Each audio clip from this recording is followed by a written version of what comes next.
What's up? Hey, what's up, Troy? How you doing? Good, man.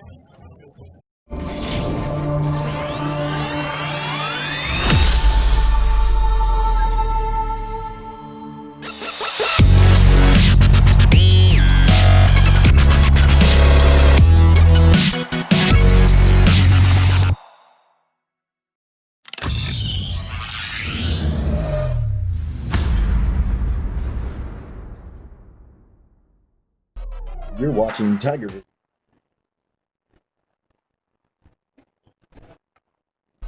You're watching Tiger Vision presented by Conley Buick GMC.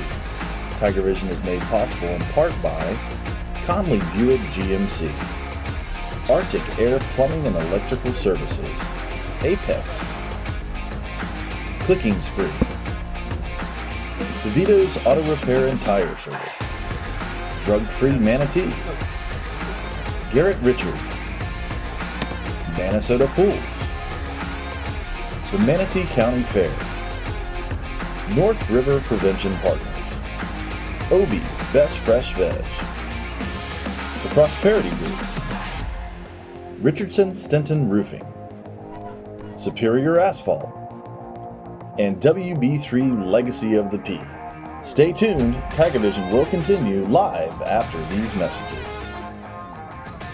Hey guys, Chris Conley here from Conley Buick GMC. Kickoff's right around the corner. Buckle your seatbelts and hold on tight. It's time for some Tiger football.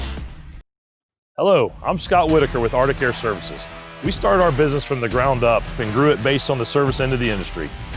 We own over 50 vehicles, which we depend on every day to make our business run smoothly. We know the value and importance of offering great production and excellent service. That's why we choose Conley Buick GMC, because they provide us with the best cars and trucks and have a service department second to none. The next time you're in the market for a vehicle, I highly recommend Conley Buick GMC, where they'll treat you like family. Hey everybody, Ted here at Conley Subaru. And our deals are so hot, we had to bring in our local fire department just to keep things under control.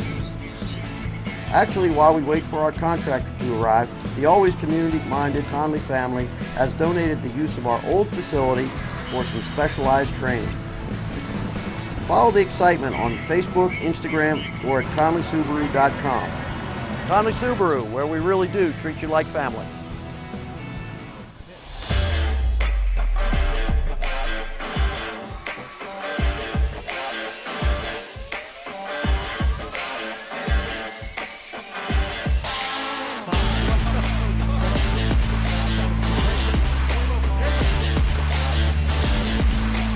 Hey guys, Chris Conley here from Conley Buick GMC. We're excited to be back for another season of Palmetto football and Tiger Vision. Good luck this year and go Tigers! 5, touchdown!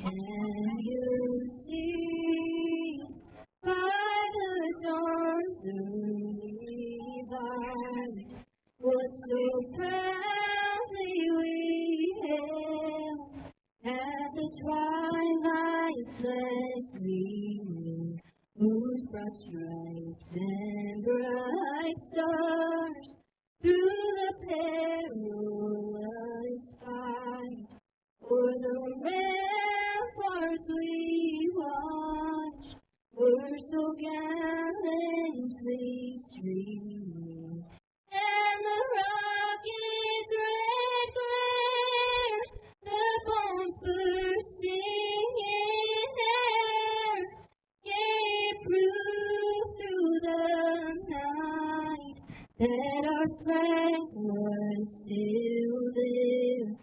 Oh, say does that star-spangled banner yet wave o'er the land of the free and the home of the brave? We are live. Welcome to Tiger Vision, a beautiful rendition of the national anthem. Now that the most important part of the program is over, we want to welcome you to Tiger Vision that's presented by Conley Buick GMC. We want to welcome you, those #1 fans in the world, our viewers, to Braden River, located on Florida's beautiful Sun Coast. Hello again, everyone. I'm Brian Varnadorn. I'm joined by my broadcast partners, Ken Burton Jr., Rick Wells, Tom Porter, with the Arctic Air Sideline Report, and your statistician, Mr. Troy Bellamy, tonight. Your Palmetto Tigers square off against the Braden River Pirates in this important 6A matchup. I'm going to now turn it over to my broadcast partner, Mr. Rick Wells, for his thoughts. Rick. Hey, thank you, Brian. Kenny, good to be back. Had a very rough time missing last week's game. So for me, this is a good Friday night. I just, driving over here tonight, just thinking about last year and these two games that we played against Braden River, and we were fortunate to be at home. But I remember that playoff game, specifically the way that Braden River came out, and you could tell that they had watched a lot of film, and they really defended us differently. But the Tigers were able to pull away and win that very important playoff game. And tonight, when I look back at all the big players that we have lost, Kenny, especially on offense, I think tonight this defense is really going to be the key to this ball game. Coming into this season, this was something that I felt was going to be our strong point. I really thought that the defense would shine with those leaders that we have on the front line and some back, with Jaquez and others. I think the very first quarter of that first game against Port Charlotte, we were wondering if this defense was going to be what we expected.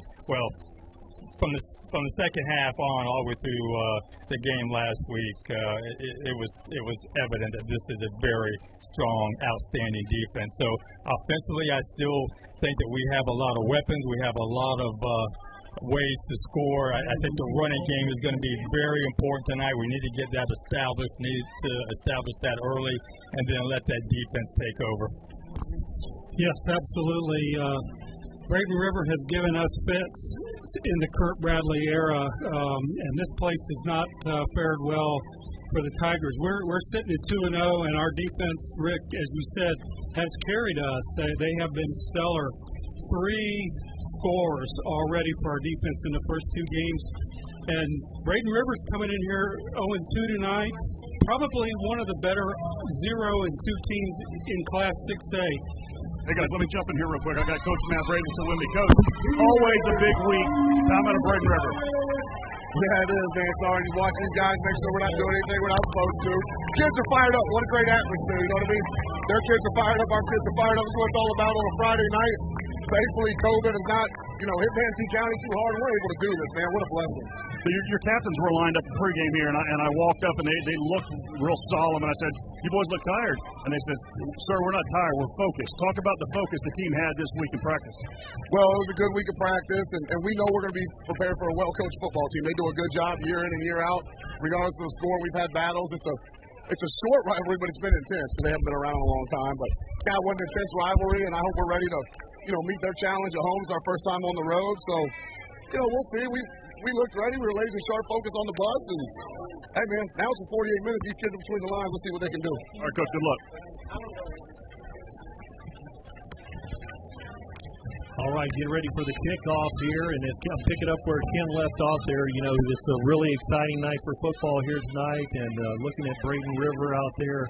Ken had mentioned the best 0-2 team that you're probably going to play, but year after year after year, this is a team that plays like a SEC West schedule. It's something we've seen.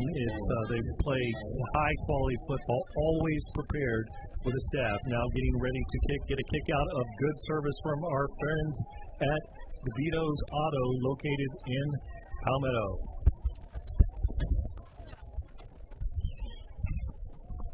Ken, one thing Brian, that it doesn't really matter what the records are. It doesn't matter what you did last week. These teams come to play each other. They definitely, there's not a lot of love here on that football field, and they come out here to compete, and it's always a close game. And Last year we were able to take 2 from them, but before that we had some opportunities that we just could not take advantage of. So I'm looking forward to that happening tonight. Number 38 for the Pirates approaches the ball, and it's a high, short pooch kick, and it's going to settle in at the 36-yard line. Taken there, Sajel Hickson, and so a good return. Palmetto Tigers will start with excellent field position at the 40. If you're going to do a pooch kick, that's probably not the person you want to do that to. You don't want to kick it his way. Sajel is, as we know, one of the most dynamic running backs in the county, and he was ready for that. So 11:55, only 5 ticks off the clock. Palmetto's offense, it's been dominating defense so far this season, looking to get things on track. Big senior out there, the 6'4", 205-pound quarterback is Josh Siplin. Sajel Hickson in the backfield.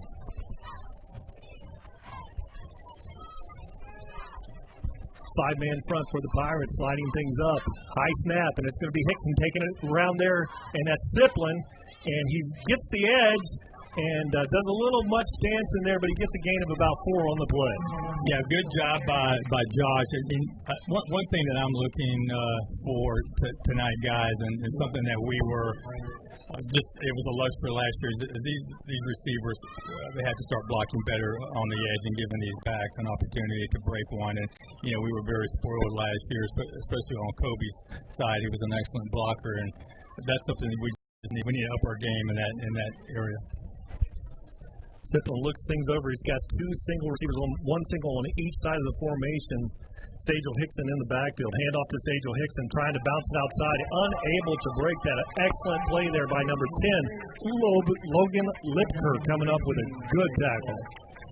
Yeah, one thing we know about this defense every year for the Pirates is that they are quick off the line, they're athletic, and if you don't put a body on them, they're going to make a play. And now we're looking at a third down here, third and about eight, right? So, we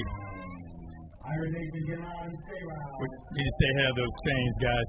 Alzavian Houston, number 14, is out there in slots. 3 receivers, Siplin in an empty backfield, looks things over. And there's a stoppage of play, and it is a timeout, Braden River. So a very early timeout in the game. That's the first. So, we're getting from the offense pretty much what we thought. We're going to use that running game to hopefully open up the passing game. We know what Sajel is capable of doing. Josh has been running the ball extremely well, but the O-line continues to improve. Kenny, we just really need for them to step it up even more tonight and to give Josh and these backs an opportunity to pick up those critical yards when we need them. Sajel has had really 2 career games against Braden River last year. I was looking at the stats, and he had amassed 282 yards in a little over 25 carries. So they will probably have a game plan to try to shut him down tonight. Out here wide to the boundary is Quay Smith. Siplin in the backfield, and Sajel Hickson is back there with him. 3 receivers out there to the right. Low snap, and he makes the defender miss, and he's going to be tackled there in the backfield. Great speed there by number 33, and number 33 is Justin Schofter, the senior linebacker there, with a fine defensive play. Brings up a punting situation for the Tigers. So, guys, I wasn't here last week, but, that's one thing that we saw a lot of that first game, a lot of low snaps, and, really taking this offense out of the rhythm. Josh was constantly trying to pick that ball off the ground or try to get back into, position. So, hopefully we can work that out. So, we have... Is that going to be 2 men on the illegal field? Participation on the Tigers, 12 on the field. So, Josh... So Wester was in, and now he comes out, so a little mix-up on the Pirates on that play, but backs him up 5. Now back to return the kick is Connor Lasada. He's a senior. He's a wide receiver, very effective returner. Jaquez Hughes back to punt, left-footed kicker. Good snap.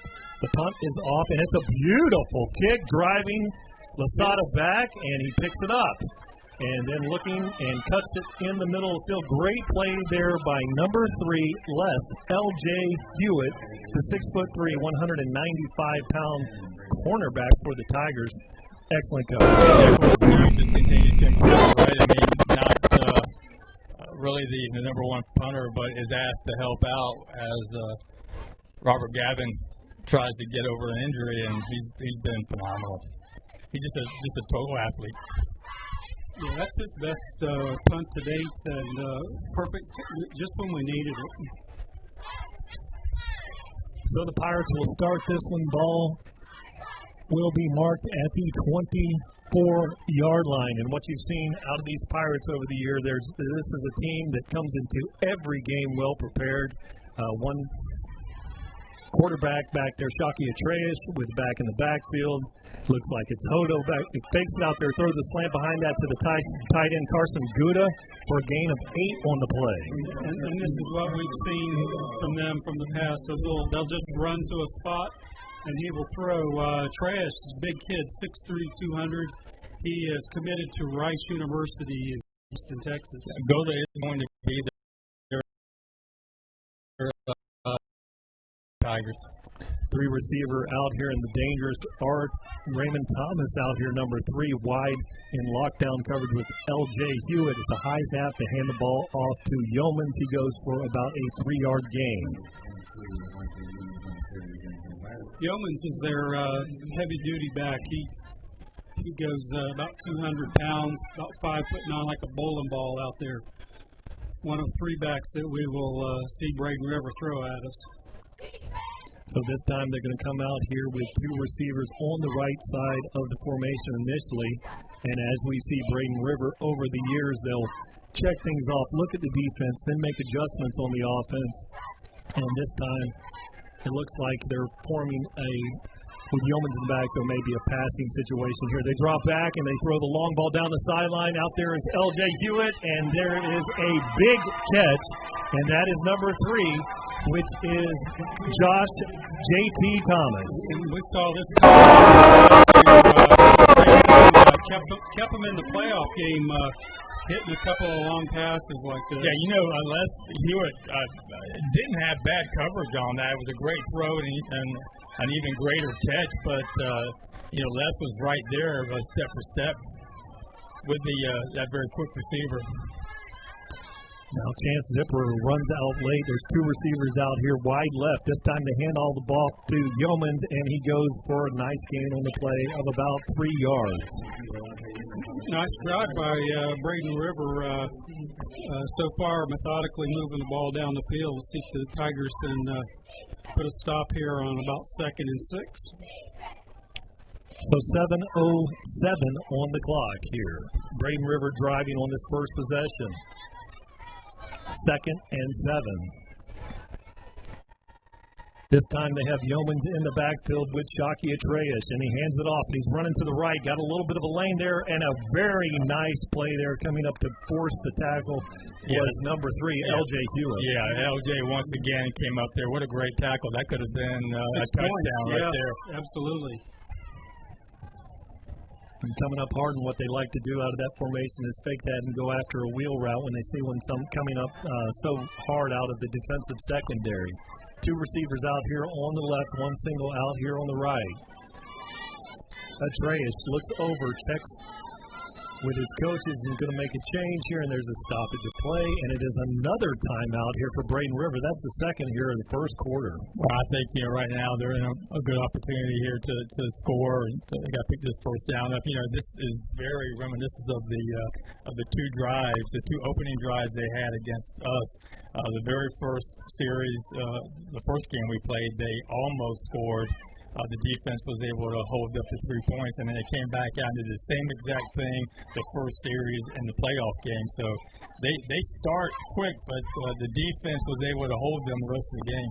Yeah, on that, what you're talking about in that first game, wide receiver actually dropped it in the back of the end zone, and had they scored there, it could have been a whole different ball game by establishing a score on the first drive, but they had to settle for the field goal, and that's all they scored that night. Yes, so with 6:20 on the clock, it's a 3rd and 5 for the Pirates. Really expect to have a good play coming out there. They've had a little time to think that one over on the sideline. Yes, 2 timeouts. Excellent coaching staff over there. They make great adjustments here at Braden River. Humans is in the backfield there with Shockey Atreus. The tight end is in the slot there, and he's being covered by Zipper out there. And they throw the out there, and now looking down the boundary for the play. What a great good defensive play. Trying to get a number. Is that number 10? Is that number 20? Yeah, that's number 20, which is Sheldrick Simpson, 6 foot tall, 170-pound corner. Outstanding play by him. Outstanding. It looks like they're going to leave their offense on the field guys, and you got to watch them here. They're excellent at drawing people off sides. So 6:14 on the clock. Ball is spotted at the 19-yard line. Look for a pass.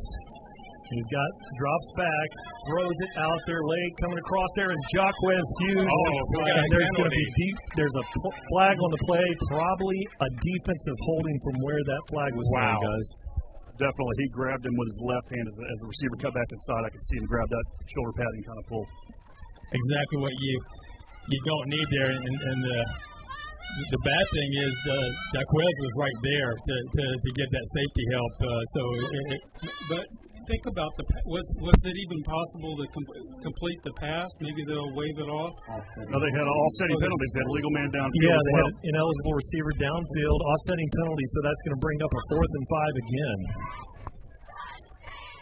Well, now the defense does not want to jump off sides because that would be the next thing they would try to do to get a first down here. And in that position, it'd be an excellent time, an exciting play to, some trickery here. So the Palmetto Tigers, let's see if they're sound on the defensive assignment here. 6:09 on the clock here in the first quarter. Very exciting game so far.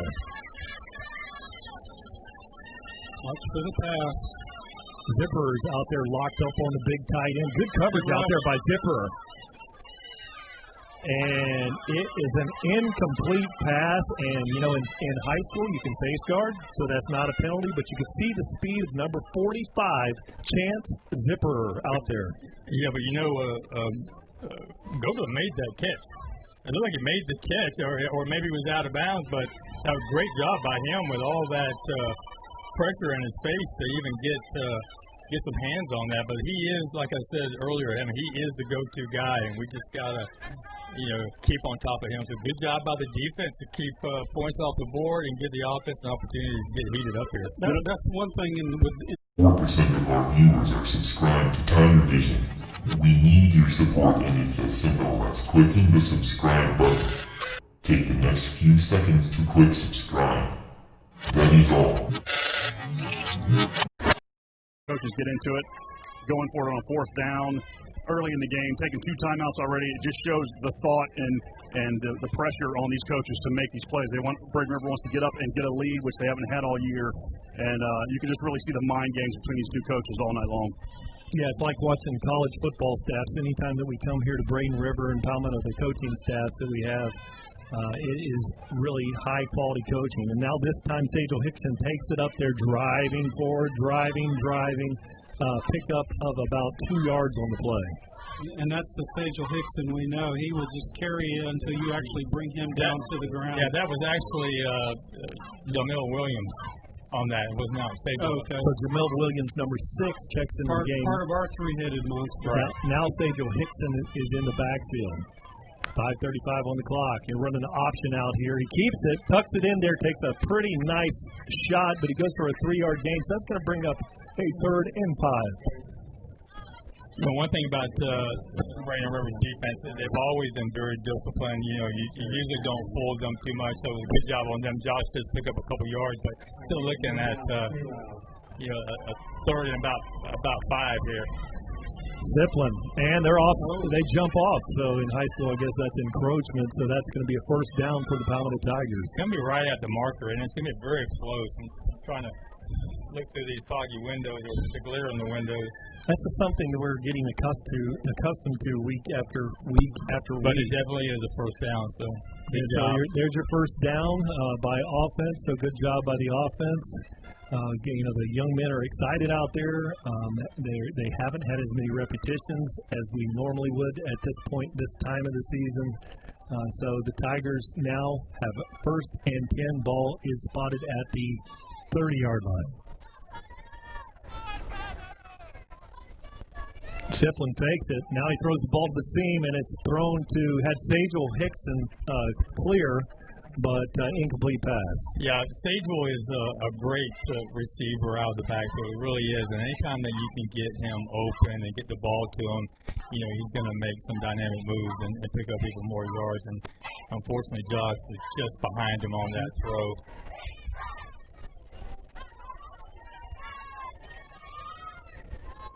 With 5:06 on the clock here, second and 10 for the Tigers. Hickson's in the backfield with Siplin back there.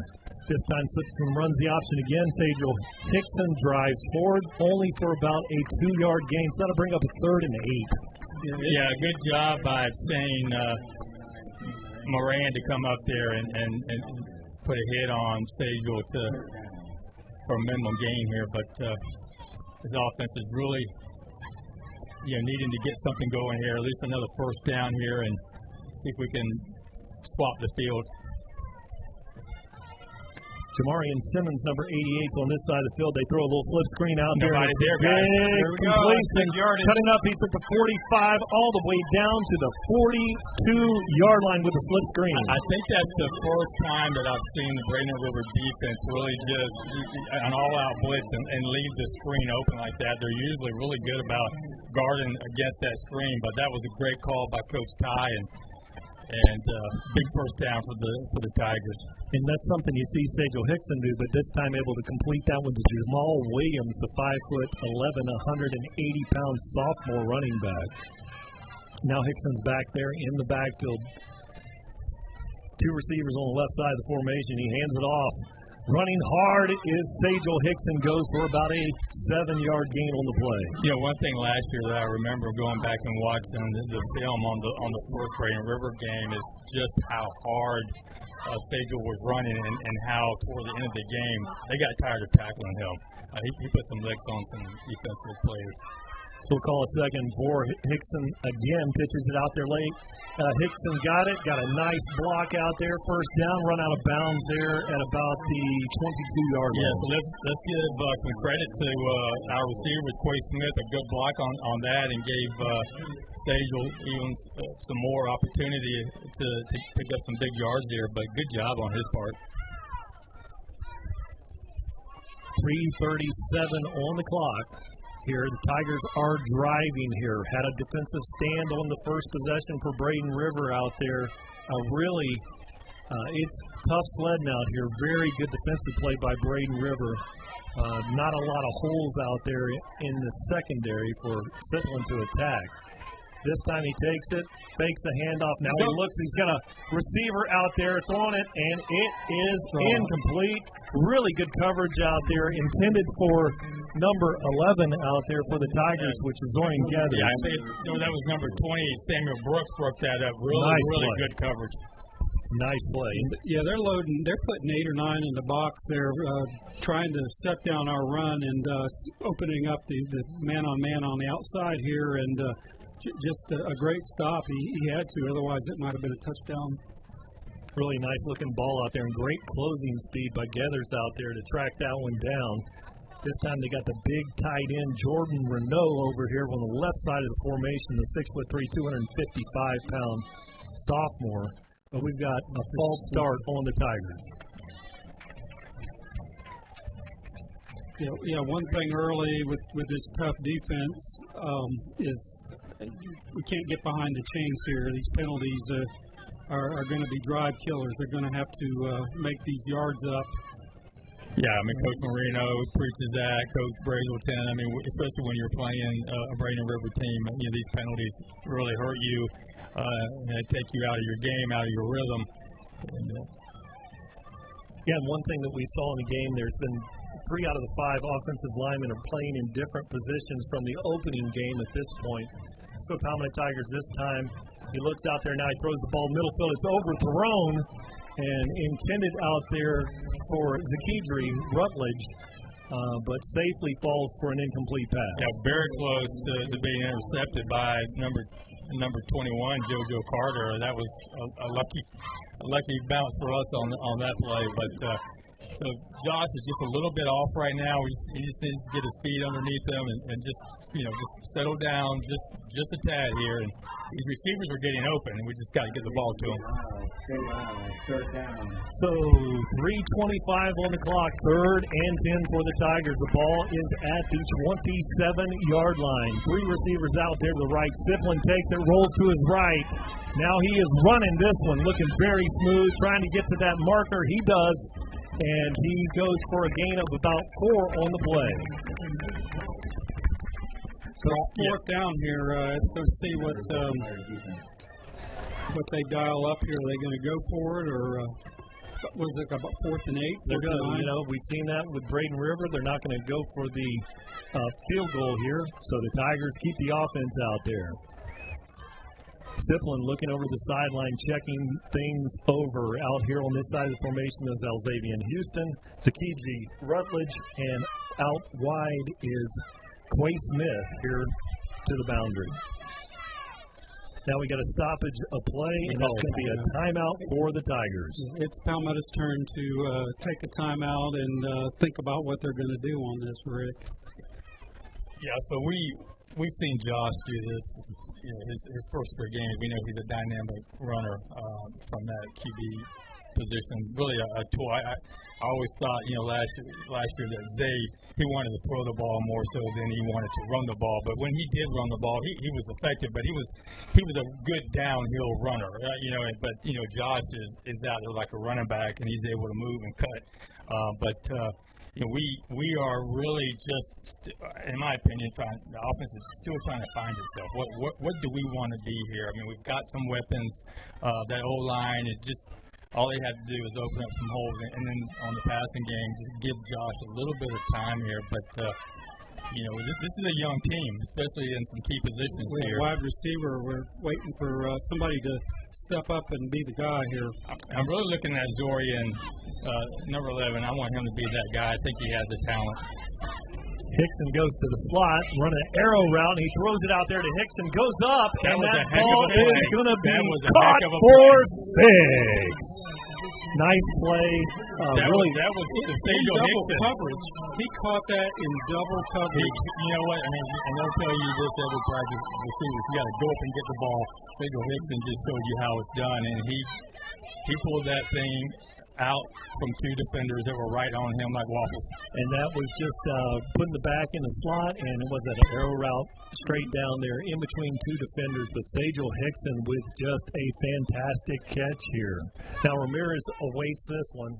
Siplin's on the hold. And the snap's good, the hold's good, kick is up, and it is good. So your Palmetto Tigers take a 7-0 lead, 2:33 on the clock. Let's also bring that was an excellent pass by Josh. Excellent pass. I mean, could not have been put anywhere else for Sejal to make that catch. So good offensive series by the Tigers, and defensively, we just need to continue to shut them down and put points on the board. And after a while, like I said before, you get tired of trying to tackle Sejal Hickson. It's not a fun task. And as you said, the offense is trying to figure out who they are. We lost our 4 top receivers who are all in college now, and so getting receivers, and even if it's Sejal having to step up and making the play, he's our big senior running back, and he's had great success against them. So be it. We'll take it and a great start, and it's good to have a lead against these guys. 2:33 and get a kick out of good service from our friends at DeVito's Auto. Ramirez here has been kicking now for about 16 days in his football life. Is number 41. He's a 6'2", 185-pound senior, and he's going to kick it back there to Connor Lasada back there, who's very dangerous. Stamp is out here along with Zipper closest to the kicker. Look for those 2 gentlemen in coverage. Now the kick is approached, and a high kick, and it's going to be fielded by Connor Lasada. He turns it up at the 10, 15, 20, 25, 20. He's at the 30 and tackled there, so just short of the 30, about the 26-yard line. Hey, Brian, we didn't get a chance to mention the Ace of Power Zone there. Obviously, we're outside the 20 when it happened, but I wanted to just take a second real quick and talk about Ace of Power. Earlier this week, I had an emergency at a building that I have, and I was in a jam, and I called Charlie Gullett out there, Ace of Power. They came out, man. They took care of this thing in one day. It was definitely a 2-day job. Charlie Gullett and his son Luke, who played here, came out and they took care of that thing. And man, what a great sponsor, what a great family, Gullett family in DeWitt, Florida. Now Shockey Atreus waits, and he hands that ball off, and it's Humans running forward. Really good move there, and he goes for a gain of about 5 on the play.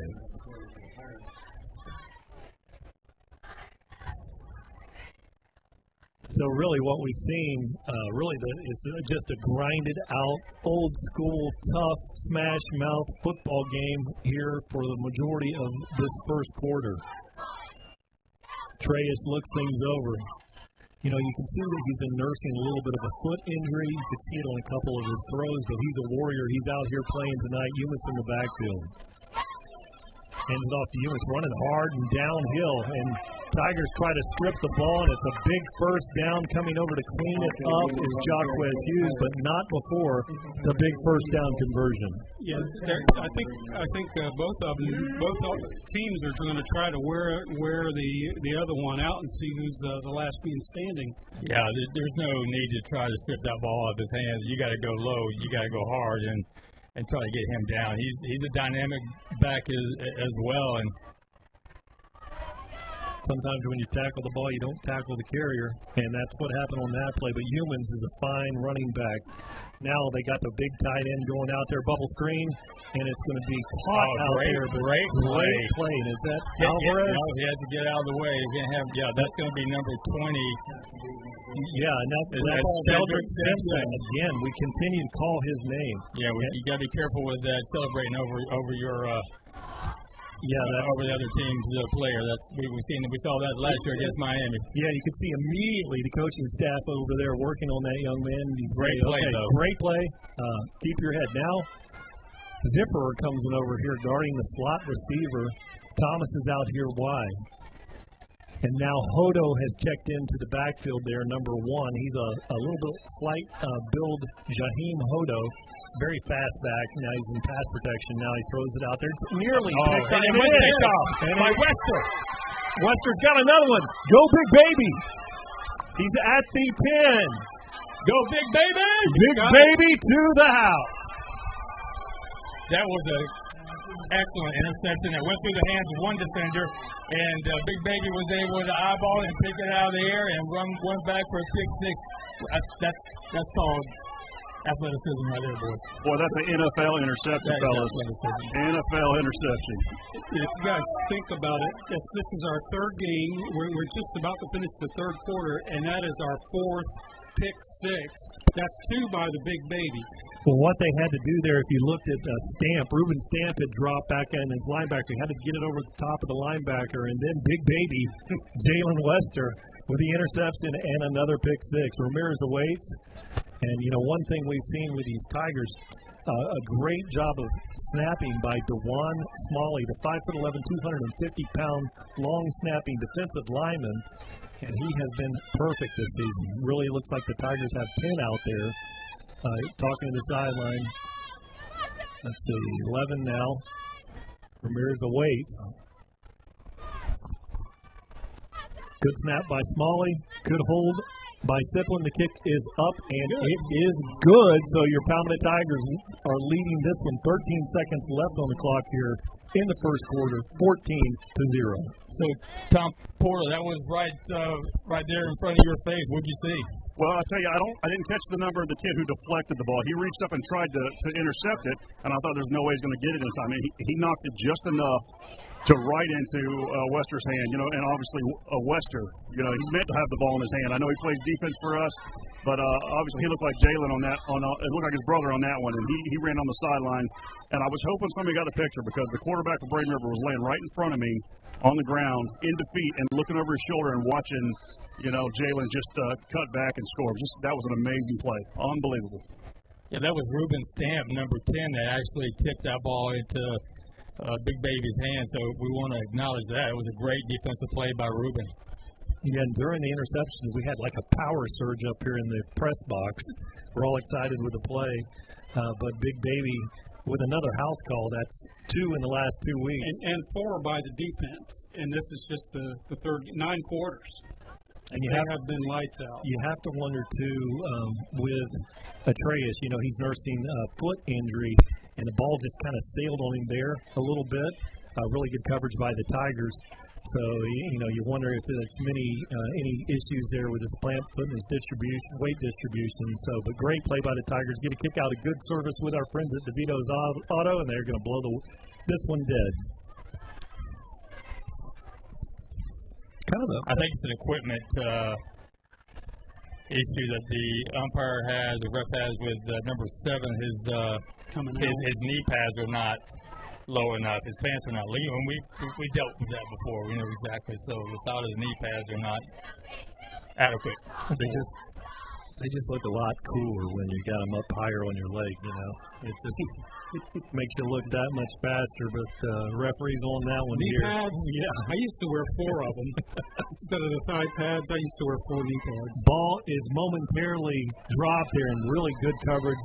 And coming up there is number 30 for the Tigers, and that's Mikkel Gibson, the 5'11", 215-pound linebacking freshman.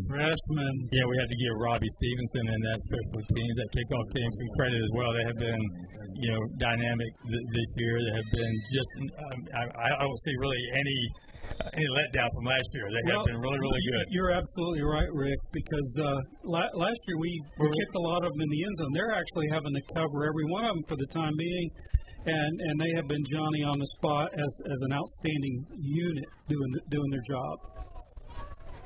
So 8 seconds on the clock. Atreus hands this one off to the back and bounces it outside. Nice play there. Tiger defense swarms. It's a gain of about 1 on the play. Let's see.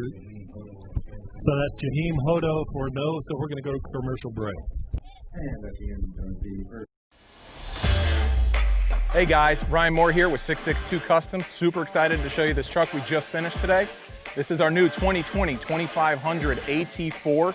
We did the paint to match grill and grill surround. We did the paint to match emblems, paint to match hooks around with the red hooks. Follow me around here. We did the paint to match fender flares and amber lights. Moving down, we did the 4-play FP70s wrapped in Toyo Open Country MTs on 35. We did the zone 5-inch lift. We also blacked out all the emblems and the AT4 badging around. We put AMP Research retractable steps on it. This thing is bad. We also did this 2020 2500 AT4 Pacific Blue. We did the paint to match emblems with the red surrounds to match the red hooks. We also vinyled the fender flares to give it that sleek look, and also wrapped this one in Toyo Open Country MT 35s. Follow us on Instagram and Facebook and check out 662customs.com.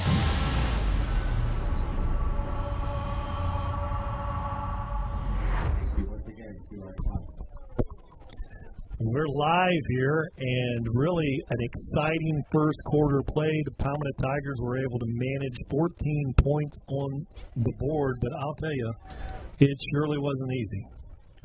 No, nothing's easy against Braden River. Every game we play with them, it's got some type of playoff atmosphere and implication. They know us, we know them, they know our personnel, same thing, and it's always tough against these guys. They're still in it. And the offensive line for Braden River, impressive. They throw the little out there to Thomas, and he gets a nice gain on the play. First down. In coverage over there for the Tigers is Tariq Wagner, but really nice play. And once again, not real bad coverage, just let him get behind him just for a second there, was able to recover. Well, they're all back from last year, so their timing's going to be way better than most offenses that are playing football this time of year. Atreus back there, and he faked the handoff, throws a little slant there, the tight end, and a really good completion by Gouda on the play, goes for a 9-yard reception. Out there, I don't see Floyd Dozier Jr. across the defensive line of scrimmage for the Tigers. So changes in the defensive line along the front there, and Jordan Renard, I don't see him. And that's Gouda on the reception there.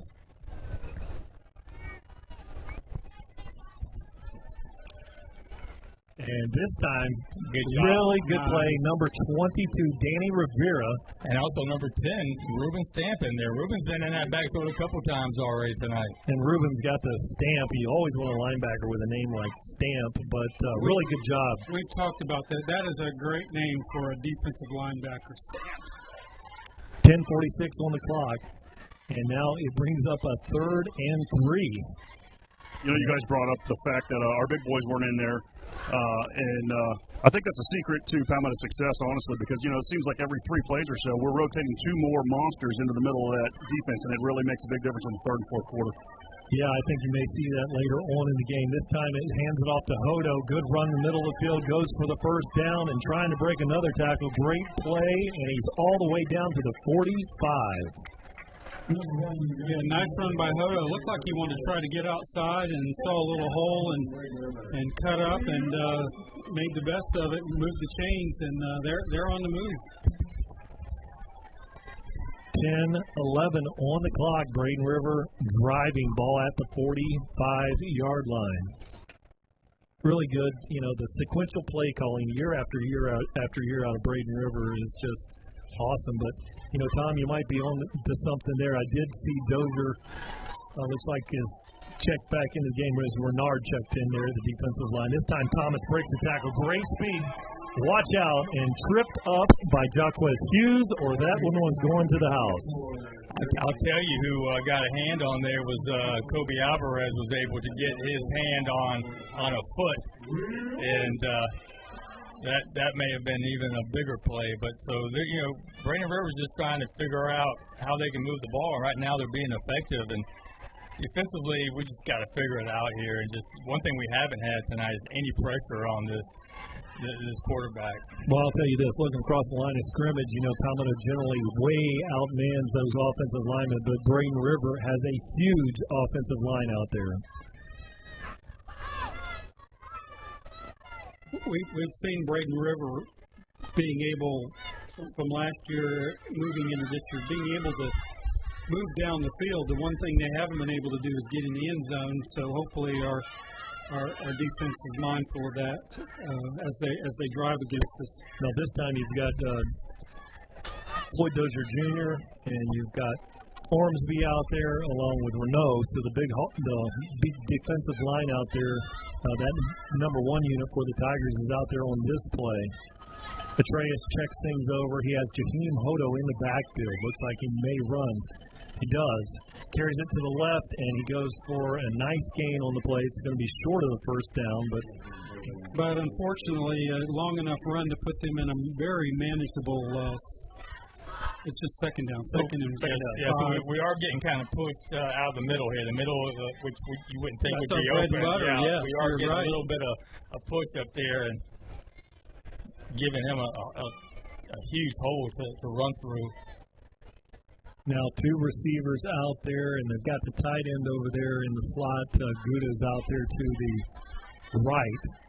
And this time they hand the ball off Power, and this time it is going to be Humans out there, and he's got the first down. And Hodo will run, and then when he gets tired, they'll just rotate their 3-headed monster. They're fresh, and his parents. Yeah, that D. I don't know who the DN on that side is. He got blocked totally out. It was a wide open edge play for Braden River. They were able to pick up necessary yards for first down. So, hey, we've been bending. We haven't broke much, so let's just keep that theme going. I like that. LJ Simpson and Hughes over here in coverage to the left. This time it's going to be a big run by Humans once again. This time he's down to the 6-yard line. Yeah, once again, right up the gut, guys. I mean, not nothing really fancy here. Just opening up big holes for him to run through right up the middle. You know, that play just prior to that one, Rick, you were just talking about the fact that the end wasn't there.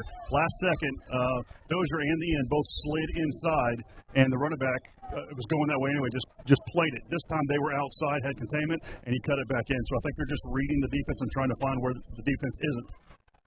Got a little RPO or zone read action here. A really nice run here by Humans, and he is in for 6. So really easy sledding that time. A lot of running out of these Pirates. and really able to take advantage of that big offensive line. And the rushing game was just absolutely great on that. I believe, Brian, I believe on that series they only threw 2 passes. The rest were running plays. They threw one to Goda, and then they threw one to their other receiver on the left side. I can't remember Thomas. I think that was it. The rest first 2 plays. The rest is up to gut. They're running. Yes. Yes, and it's very uncharacteristic of this defense. They needed this score to stay in the game. Had we stopped them and able to go up 21-0, would have changed their whole dynamic and their game plan. So we got us a ball game. Now, good snap. Oh, very close over there, but the kick is up, and it is good. So with 7:17 on the clock, Palmetto Tigers hanging on to a 14-7 lead.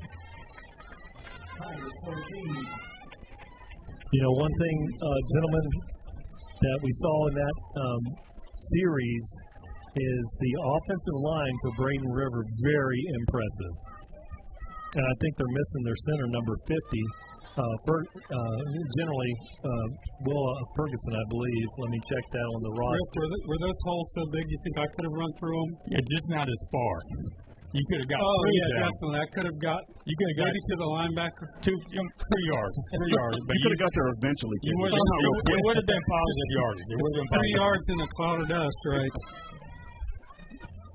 So, Tom, are you on the far sideline over there with the Tigers, or you're closest to us over here, Tom? I'm on the far sideline over here, and I just want to say tonight, beautiful night tonight. I know you guys are steamed up inside the we are. booth there, but this Arctic air sideline over here is beautiful. It's about nice 76, 78 degrees, no mosquitoes, good crowd out here on both sides of the field. It's a great football night. Yeah, just a great job by Nick Batchelder. That's about as far in the stadiums we go to. Nick Batchelder's down there running the sound for us and runs a wireless communication. That's about as far away for a wireless mic that you can do. What, do you think he's 100 yards from the truck?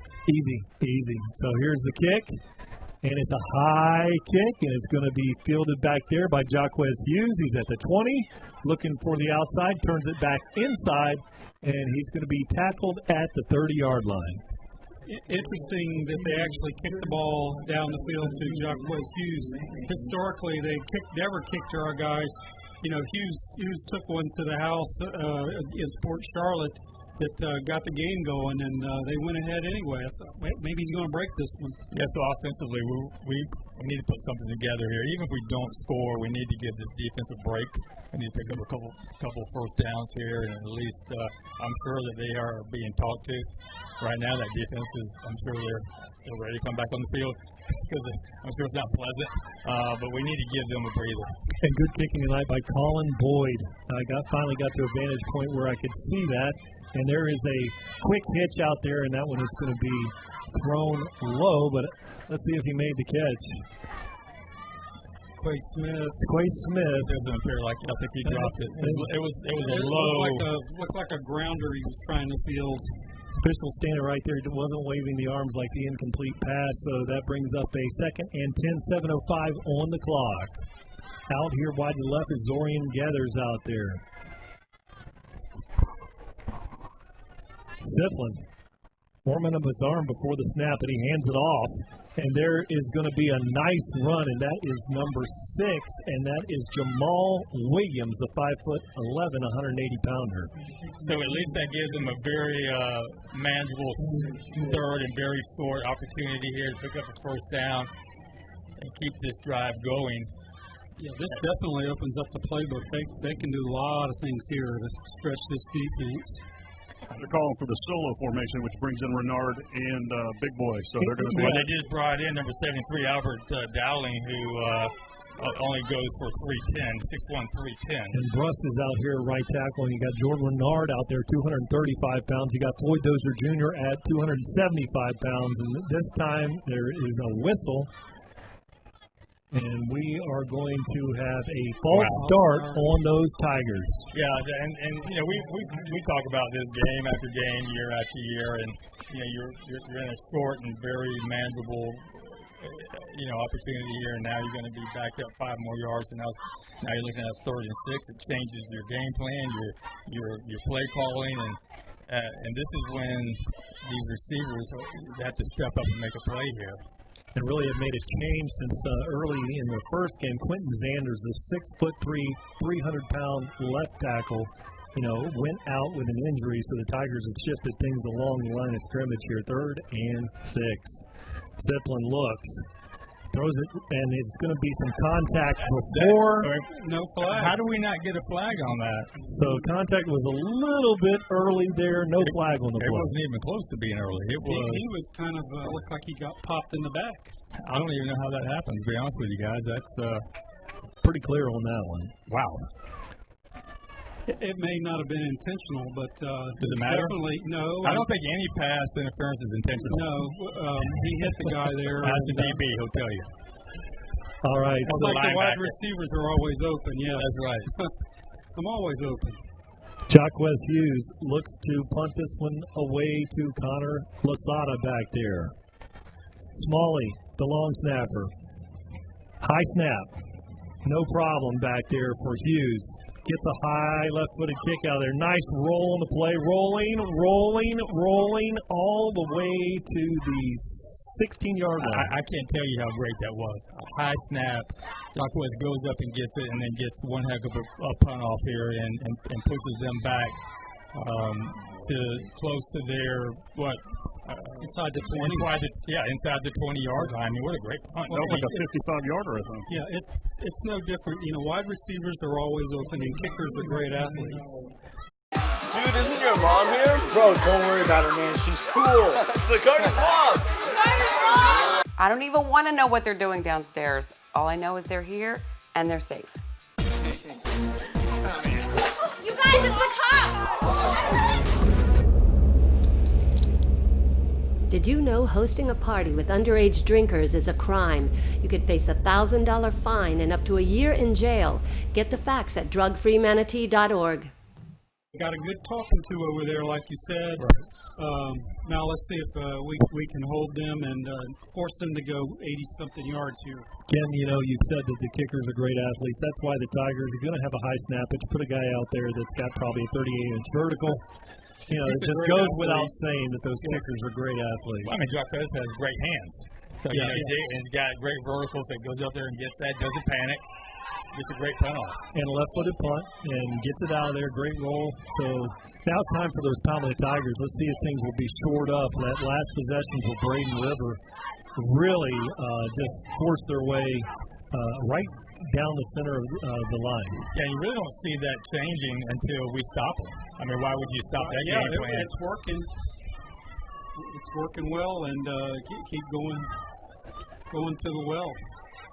And just good stuff right here. So you come out of that, and you come out with trips to the left. You've had a lot of success. Palmetto Tigers have made adjustments, so you come out with formation trips to the left of the formation. Out there, Goda is in the slot, and then Hodo, and that's going to be Hodo, and that is who came up to make the play here. 21. That's Western. I mean, who else? Big Baby in there. Okay, from here on out, we got some issues seeing, but he's got those high pink breast cancer awareness socks on, so he's going to be easy to pick out from here. So 5:09 on the clock. Atreus look loss of about 2 on the play. Hodo's in the backfield with him. Checks things off. Zipper, very new to football, out covering a very dangerous and talented receiver out there. Number 45, tight end out there in the slot. This time they're running to the left. Palmetto Tigers are on their stamp, comes up, makes the tackle. But really the defense, Rick, as you know, from your son playing, you could see the gap control right there. Yeah, this is exactly what Coach Gucci was all about, and Coach Bradenton. And if you do it effectively, and you swarm to the ball, and you keep your gaps controlled, and don't try to do too much. Everybody is there to do their job. Big play here, being 3rd and 7 with 4 minutes and 20. We can hold them here. We can get the ball back before going into halftime. Creeping up and looking like a corner blitz there. Kobe Alvarez crept up along the line of scrimmage here, still rolling up. And here he comes, off the corner. Atreus throws off his back foot, ball's down the sideline. It's going to be caught by Jacquez Hughes, but did he get the foot down? They're saying he was out of bounds. Incomplete. He was out of bounds, and he was. Good call by the referees, and also a great play by the Tiger defense there.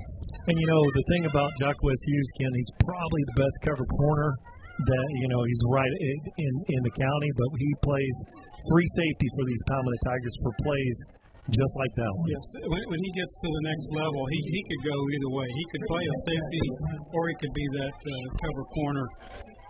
But so we got to watch this punter here. He's a three-step guy. I'm sure that Robbie's got a game plan here to go after this ball. Was it Lakewood that got one against him, or was it Port Charlotte? And he gets this is possible here. And the long snapper is the tight end Gouda, and he's very good at coverage out of here out of the long snap. Good snap. Kick is out of there, and it is going to be. Oh, it was deflected off of Palmetto. It was off of Western. Now Hughes is trying to find something there. Turns it up, and there's going to be. Yeah, you're going to have a block in the back. But we got lucky on that regardless because it was. And Jacquez was just letting it roll, and it bounces off. Somehow it bounced off a body part from Braden River, and then he just was trying to find a hole, which forced the block in the back. And so we would have had really good field position starting between our 40 and 50. They're going to probably knock 10 yards off here. So, Tom, what you got? This possession coming out, 3:45 on the clock. Palmetto Tigers are leading 14-7. Arctic Air, give us some call. What do you think we look forward to seeing right here? Well, I think we need to try to get the ball on the ground. I think we need to try to run the ball. We started having some success with that, and then, just play with what the defense gives you, obviously. So we got number 6 starting back in there again. He ran the ball first time last drive, so maybe that's the call again, trying to get something going. So Jamel Williams is back there in the backfield with Ziplin. 2 receivers on the right side of the formation and 1 single out there wide. 3:45, Palmetto waits. The play has been blown live here. Ziplin takes the handoff. Now he throws it out there. Slip screen out of the backfield. Sajal Hickson cuts it up, and he goes about to the line of scrimmage on that one. Great play by the defense there. Yeah, that screen they had played well. They're going to have a game. The game plan is to keep Hickson's plays down, and they were ready for it. And sequential play calling there, you run the screen there, and then what you'll do is you'll do just a wheel route off of that screen action there.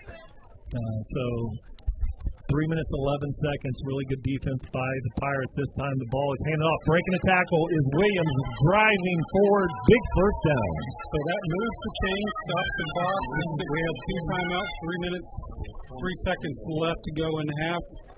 Got to manage this drive. Brian, you asked what the second play was going to be, right? Gotcha, Tom. 3 minutes on the clock. Ziplin looks, 3 receivers out here to the left. He keeps it, pitches it out there. Sajal Hickson, fantastic cut.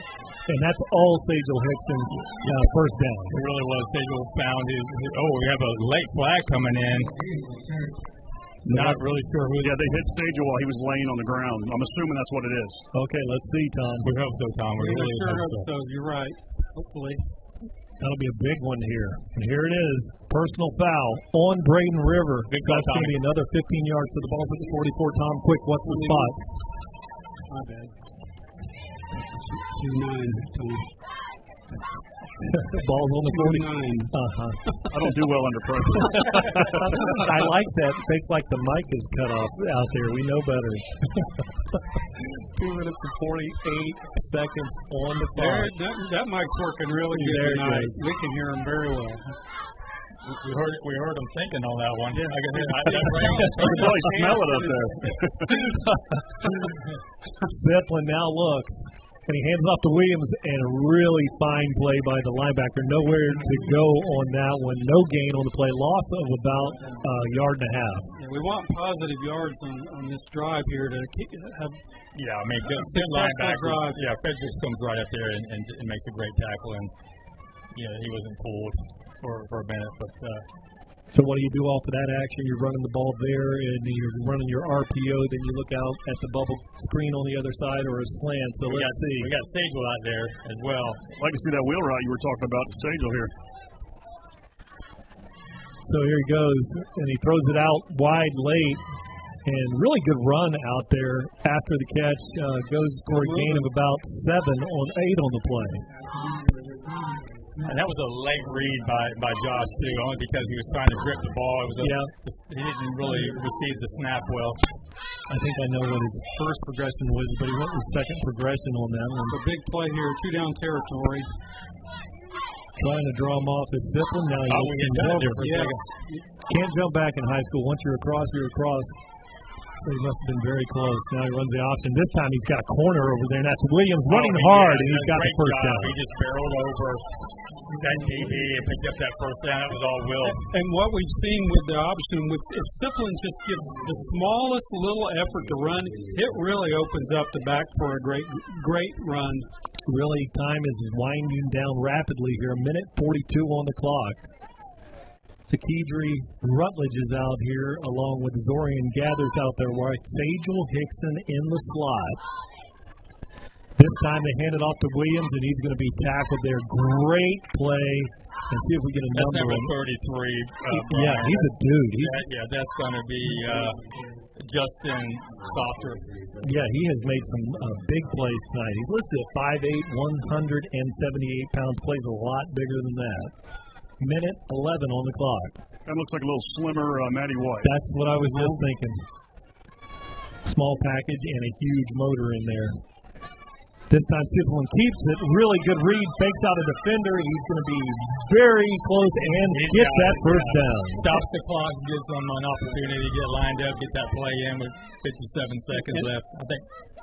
And again, just making an effort to look like he's running. We got a timeout here. And this time he keeps it, and they go with the back and gets the run first down.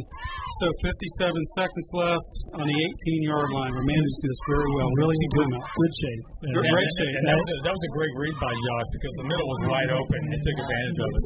And one thing that we see during this over the years, Coach Marino and the clock management when Palmetto Tigers have the timeouts as you get into the end of the half, it's still clearly evident here on the field tonight. You know, that's something that this coaching staff does an excellent job. Well, I'm sure they still do, but I mean, they do a 2-minute drill every single day of practice, and they run this thing religiously, and they're good at it. And Coach Marino does not let them slide one bit. I'd love to see a tall pass to Zorian in the corner over here, just to kind of make them respect our passing ability at some point during this game. I would love to see that. You like to see a post corner, a sluggo, or what do you want? What route do you need? Something in the corner. Sluggo. I'd like to see it for Zorian. I think Zorian needs a big catch like that to get his confidence up. And he knows that he has the talent, and he really is the go-to guy for the receiving corps for the Tigers. And he is looking at him, pregame. He's a polished receiver, clean breaks, long strider, really tall. And now Zipline takes the handoff, keeps it. Got Sajel Hickson with a fine block. Cool breezes, 4-6. So Sajel will put a good block out there to break it open for Josh, and that's what we've talked about so many times. When you have those backs, those receivers out there, they got to make blocks to open things up for Josh and for our backs, and when you do it effectively, good things happen, Kenny. Yes, when you have unselfish, skilled players, great things will happen. We saw it there. Great drive, great job with the line. We're going to put this point through. Smalls will say there's the snap, and it's blocked this time in the middle, so that cannot be advanced here in high school. There's the Palmetto Tigers with a 20-7 lead with 52 seconds on the clock. So question, do we receive in the second half, or do we kick off? We kick off. We kick off, okay. We came out the first possession, installed, and then Braden River did the same, I believe. So really a big block there on the extra point. Yeah, hopefully that doesn't make a difference down the line. I'm not planning on that. Let's just hope we don't go there. They ate up quite a bit of clock here. They're leaving Braden River with 50 seconds, basically 52 seconds with just one timeout.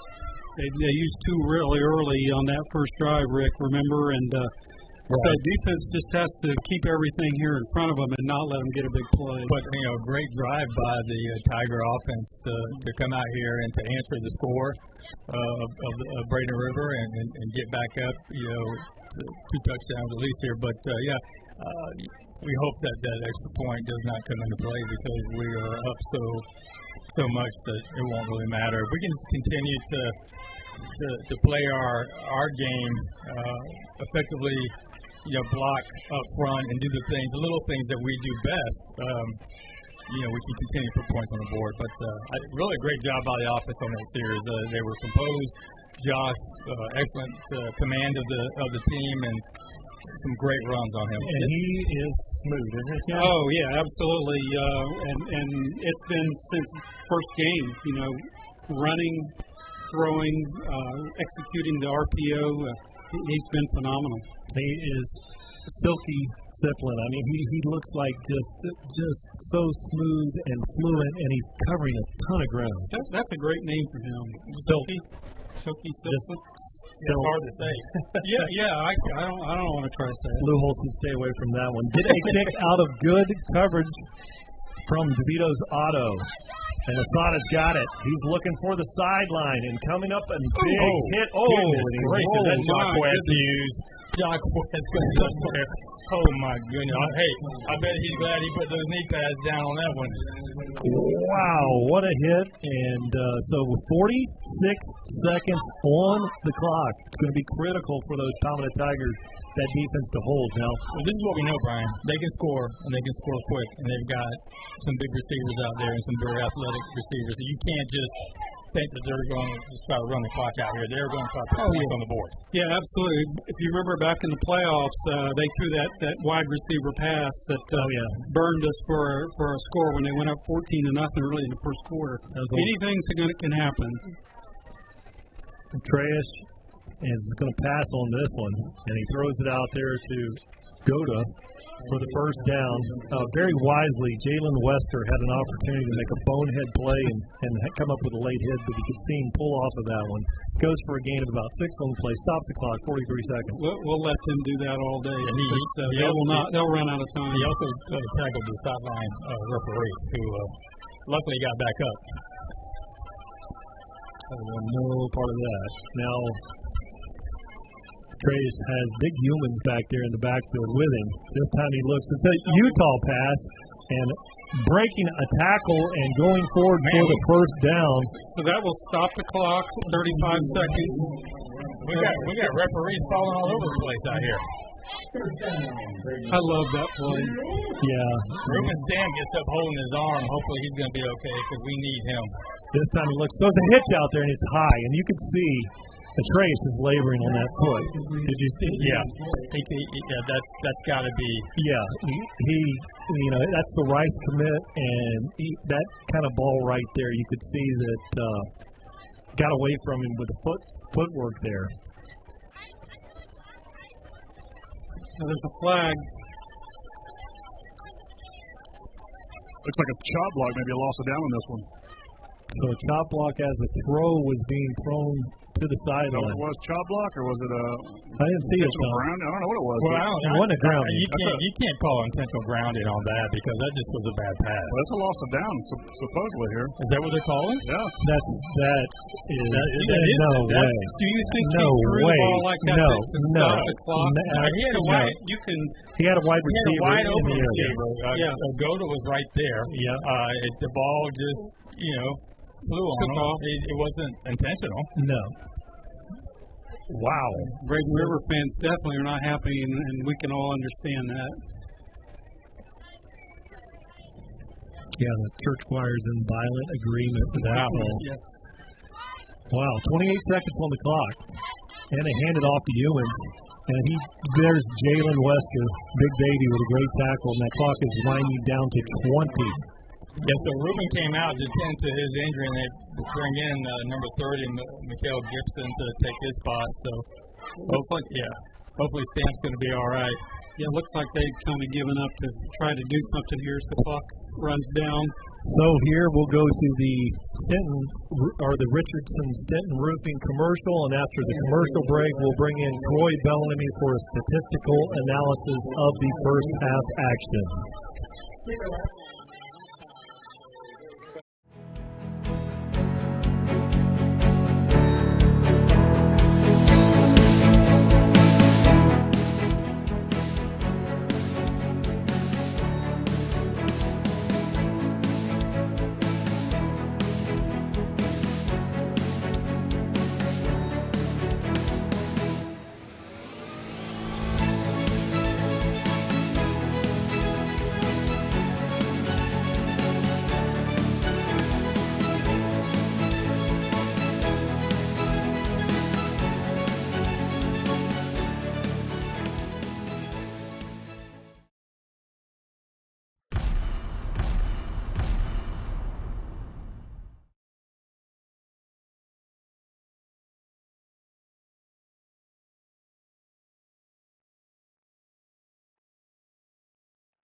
And here we are at halftime, and this is your halftime stat reporter, Troy Bellamy.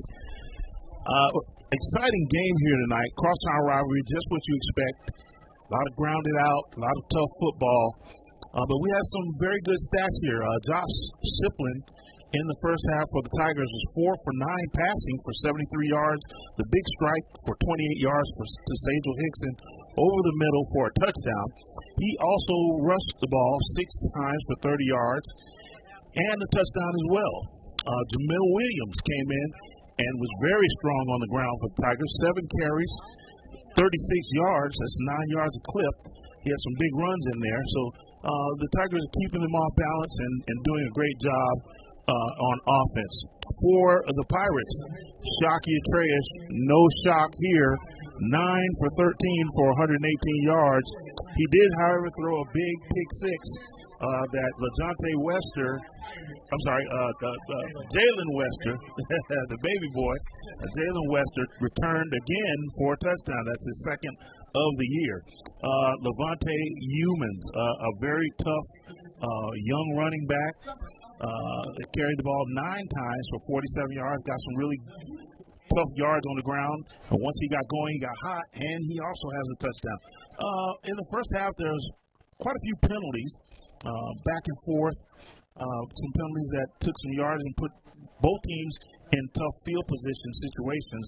But overall, we're seeing a very well-played first half here of football here at Braden River. Great game, and it's going to be a much more exciting second half. So Troy Bellamy is out there enjoying an autumn evening here. It's atypically cool out there, probably in the upper 70s. Here in the press box, I know it's a little bit warmer here. So we're going to let you listen to the sounds of the Braden River Pirate Band.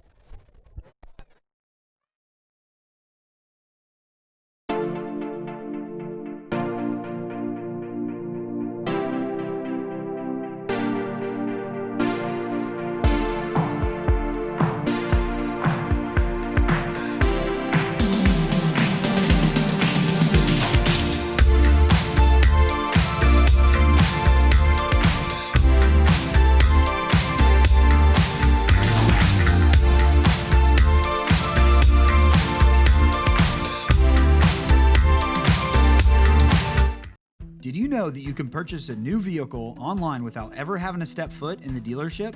Using our new Shop Click Drive tool, you can search for your next vehicle, from the comfort of your home or office. Select your purchase method and customize your payments. Value your trade-in, submit your deal, and boom, have your new vehicle delivered to you by a product specialist in just a few hours. It's as simple as that. Visit ConleyBuickGMC.com to learn more about our new Shop Click Drive tool. Conley Buick GMC, where we treat you like family.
Hey, this is Casey Scott, husband, father, artist, golfer, diver, fisherman, lover of life and family, passionate about protecting our world's resources and capturing its beauty through my artwork.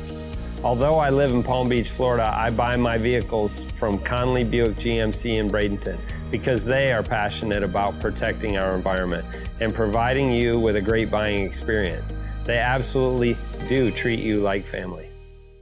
Hi, my name is Heather, and I bought my Crosstrek here at Conley Subaru.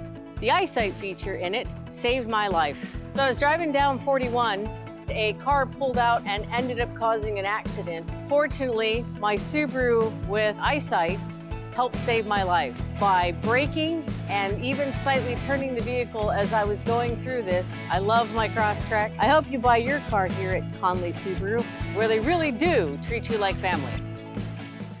Hey guys, it's Alan Conley from Conley Buick GMC. Halftime's almost over, so make sure you stay tuned. Go Tigers!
Welcome back, Tiger fans, here on Tiger Vision as presented by Conley Buick GMC. The Palmetto Tigers with a 20-7 lead over the Braden River Pirates as we get ready for kickoff to start the third quarter. Ken, your observations. Hey, guys, let me jump in real quick. I'm sorry. I'm here with Coach Bradenton. Coach, obviously coming out of the first half, we got a good lead, but we left some plays on the field. Talk about the missed opportunities in the first half. Yeah, I mean, we had some busted assignments on defense, and again, I guess we didn't go over it enough. I'm never going to blame the kids. That's our fault as coaches. When they're corrected it, hopefully we executed in the second half. Offensively, they sputtered a little bit, but again, a lot of moving parts in there. Coach Ty did a great job. We came on some new packages. They did a good job, got rolling. Jay Stips balling, Floyd and Jordan at tight end. I mean, they're doing a good job, and so obviously the pick six helps. We just got to capitalize this momentum. This team will never quit. They're champions, in previous years, so we got to come ready to fight and get it done. Expect to see anything different in the second half or more of the same? No, we just told the defense we like our game plan, a couple little wrinkles, but we just got to do a better job wrapping up, getting to the football, and make sure we're playing assignments down. All right, Coach, good luck. All right, picking up with Brian here with the play being blown live here. Get a kick out of good service from our friends at DeVito's Auto, located in Ellington. Ramirez hits this, a driving kick. Going to be fielded by Lasada, and he's at the 20, 25. Looking for the sideline and tackled at the 39-yard line. Good return, eventually dragged down there by Jacquez Hughes. Probably one of the longest returns against this kickoff team this year. So far, year today, yes, I would agree. So great field position for Braden River. I like being up, but we got to keep pushing and. Let's don't let up. This defense, let's make some turnovers here and get the offense back out here and let them do their thing. Good play there also by number 31, Wesley Newsom, there at the boundary with the tackle. Atreus looks things over. Three receivers out wide. It's going to hand the ball off to the middle of the field. That's Jaheim Hodo, goes for a gain of about 3 yards. And they're still trying to run that ball up the middle against our strength. Off to a good start. And that was Humans that ran that one. 11:34 on the clock. 2nd and 8. Treyish. Jalen Wester creeping up along from his linebacker position, kind of playing a hybrid D-end over there. Probably going to run. They run the ball to the left, and good play initially there. Surging forward and very close to the first down. So really good running there by Hodo.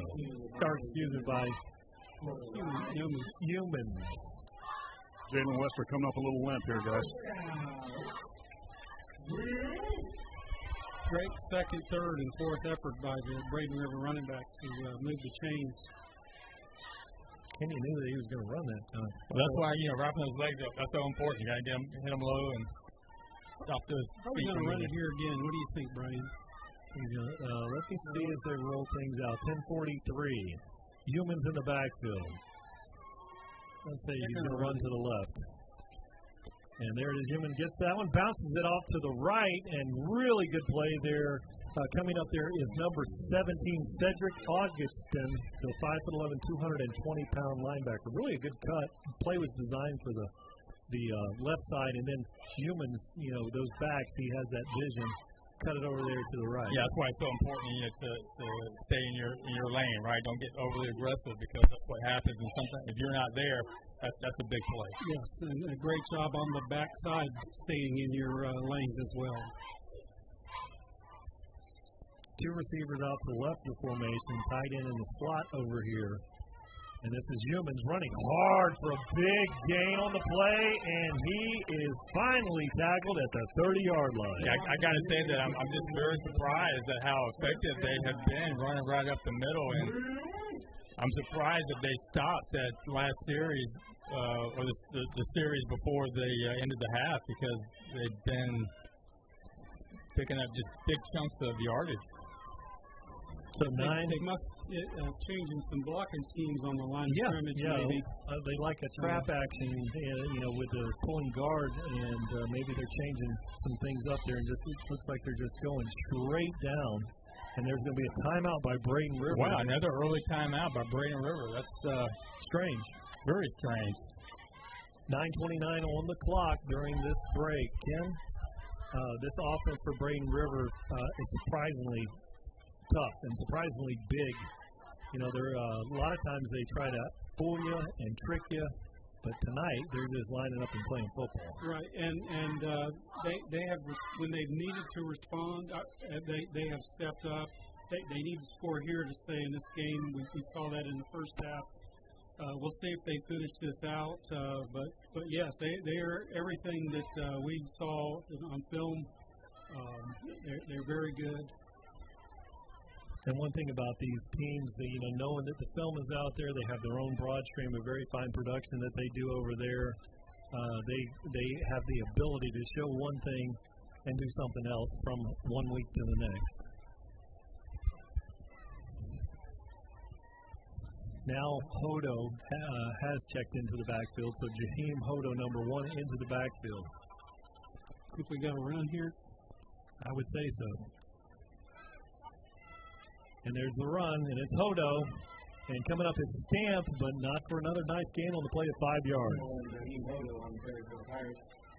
So 9:17 on the clock.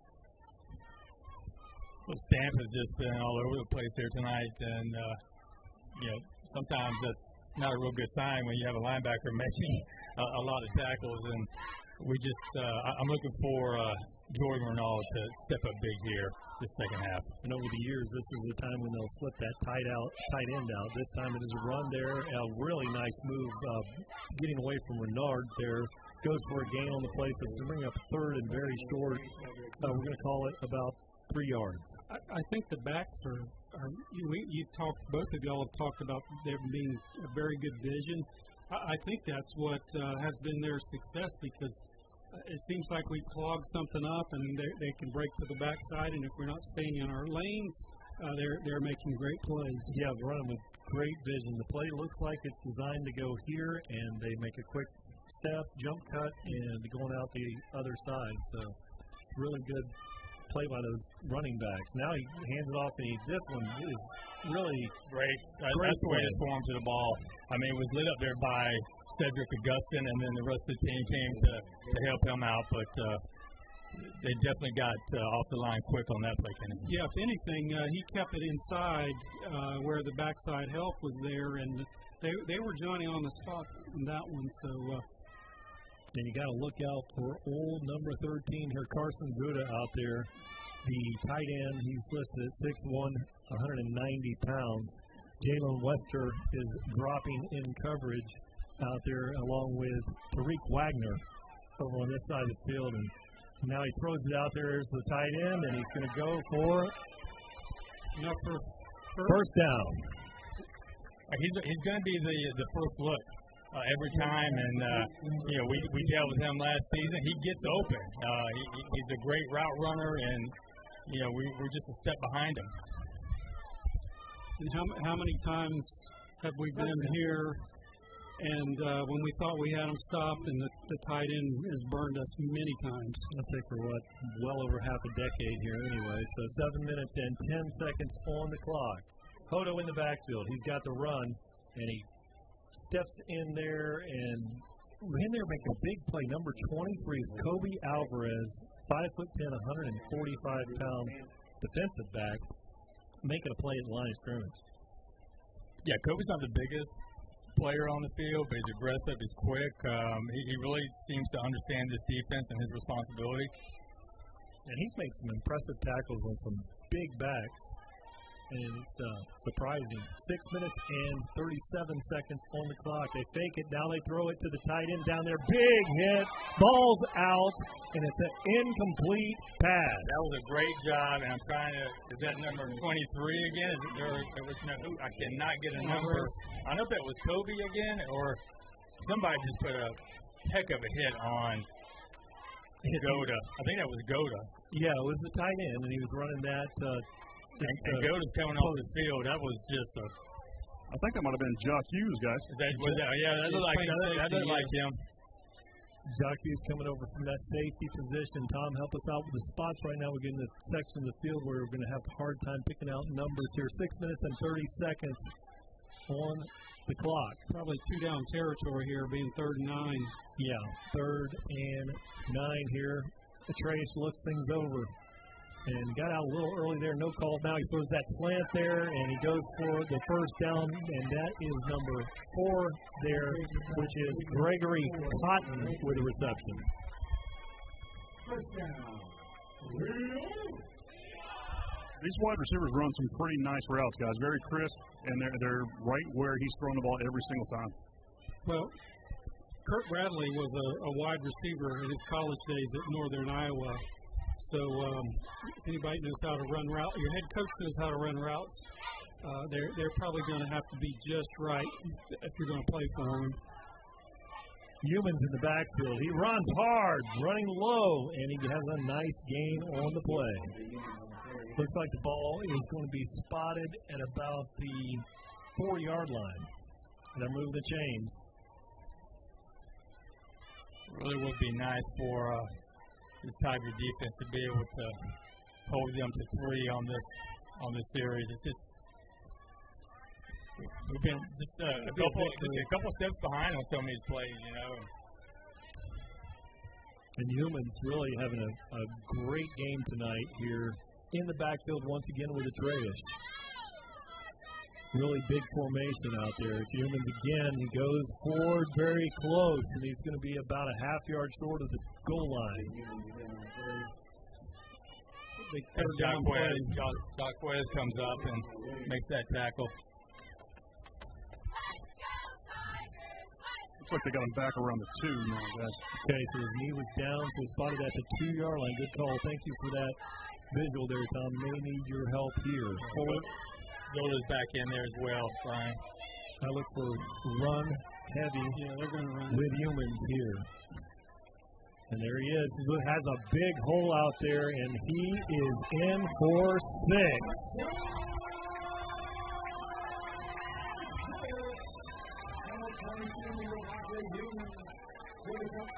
So, Tom, what did you see with the Arctic Air sideline report? What did you see along the line of scrimmage on that play? Well, it looked like a lot of confusion by the Tiger defense. There was a lot of guys that were looking over the sideline. Coaches were screaming. I think they weren't clear what the call was, and caused them to just kind of get off the ball a little slow. Obviously, 2 yards isn't very long to take advantage of that. All right, Tom, thanks very much for that Arctic Air sideline report. Snap is good, holds good, kicks, drives through. So now, with 4 minutes and 40 seconds, we have a ball game here. The Palmetto Tigers are leading in this one 20-14. So the best thing we can do here offensively is just to continue to answer, right? We don't want to stall and make those the really critical mistakes that we talk about all the time. A clean drive, let's put some points on the board and give ourselves an opportunity to allow the defense once again to take a breather and figure out what's going on and what the confusion was, and see if we can give them that break, that much needed break. Yes, you're absolutely right. The offense needs to basically nullify. This is everything that Braden River needed to do. Think about it, 7 minutes and 20 seconds, over half the quarter going on a short field. They really ate up a lot of clock, methodically working down the field. So, yes, the offense needs to respond and nullify this out and restore our 2-touchdown lead. So Colin Boyd, the talented kicker, they do a lot of pooch cooking here, and you'll probably see that from where he lines up to approach the ball here, number 30. Get a kick out of good service from our friends at DeVito's Auto, located in Ellenton. The approach looks like this will be, he's going to kick this one away, but the Palmetto Tigers, they have Sajel Hickson up there close, Wester along with Zipper. Now he booms that one out of there. Very good kick. Drives that one through the end zone. So Palmetto Tigers will start this possession from the 20. I think that's the first kickoff we've seen in the end zone all season. Yeah, that's it. Other than a penalty, I think one of the games. And, you know, the Tomer brothers that were here seemed like forever. You know, I think they had two Tomer brothers that were here. I think they kicked here for about 6 years. And they were kind of pooch kick specialists, got the ball up real high, real quick. But this is a little different approach out of Braden River. They've done a lot of those pooch kicks and, you know, try to take an advantage right coming out of a situation like that, recover the ball. And so a little different strategy, and you can see the field position difference. The Tigers are going to start at the 20. Sipplin fakes it and really nowhere to go. Goes for about a 2-yard loss on the play. Yeah, really got to be careful right here and not pin yourself back even further. And that offensive line has got to just step up here and give Josh and his backs an opportunity to pick up some positive yards here. But that was a high snap. Kind of took Josh out of his rhythm there. I don't know if he planned on holding it or giving it to Sage. It doesn't help. It doesn't help. It messes up the flow. And, again, the offenses in this COVID season are going to be way behind the defense. So out here wide is Quay Smith, the 5'11", 160-pound senior out here. And this time it's Sajel Hickson. And really nowhere to go but muscling his way forward to about to the original line of scrimmage. That's going to bring up a 3rd and 10. So it's time for somebody on the offense to step up and make a play again, move these chains and keep the drive going. Some of the things to look for here, you know, you've seen the Tigers over the years go with the slip screens or the middle screens. They also had that crosser route, if you remember the first half, where there was the interference or no interference. Something else you can do with one single high safety back there. And then Zorian, time to step up and I'm looking clarify his position. I'm looking at something to Sajel. There he is. There it goes. Get down. And he has the first down. So great route. Great job. No, that's going to be Quay Smith. Yes, Quay Smith makes a big play there. That looked like 13 Kobe Mays catching that ball in the middle there. Just a couple feet shorter, right? Hey, don't do that. We've switched so many numbers this year, Tom. Don't do that to us. 2 minutes 57 on the clock. Sipplin with Hickson in the backfield. 3 receivers out here wide. 1 single out here. Quay Smith to the left side of the formation. This is a traditional 4-receiver set. Palmetto Tiger RPO offense. This time he hands the ball to Sajel Hickson. Great play there. And that's once again. That's Hodo. Yeah, you know, and we just are not able to put a body on these linebackers coming in, and they are quick off the ball and just busting through the gaps and making tackles behind the line of scrimmage.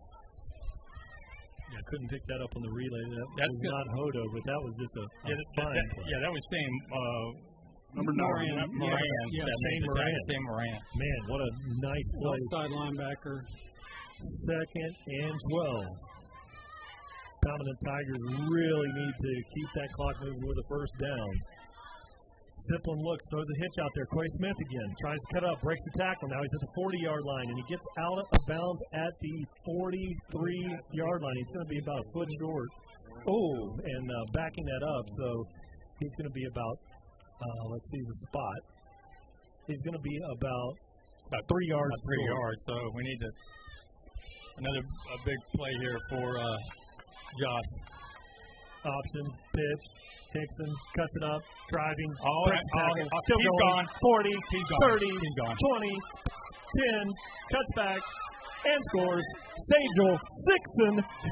Got a penalty back here, boys. A flag. Man, what a run by Sajel Hickson.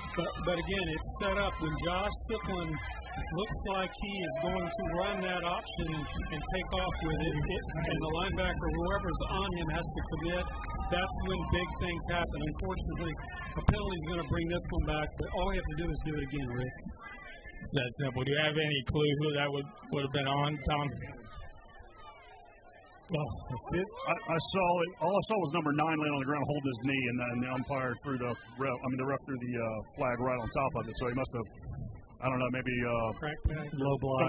Somebody was holding him up. Somebody else came in down low and took out his knee. I'm not really sure. They would call that a chop block, Tom. Chop block, sorry. Watch Georgia Tech. And I don't have the Gator vocabulary. No, with that's the, a Georgia Tech thing. By the way, Brian, earlier, wasn't that a shovel pass instead of a tuna pass or Utah, whatever you call it? The Gators call it the I don't know what the heck a Utah pass.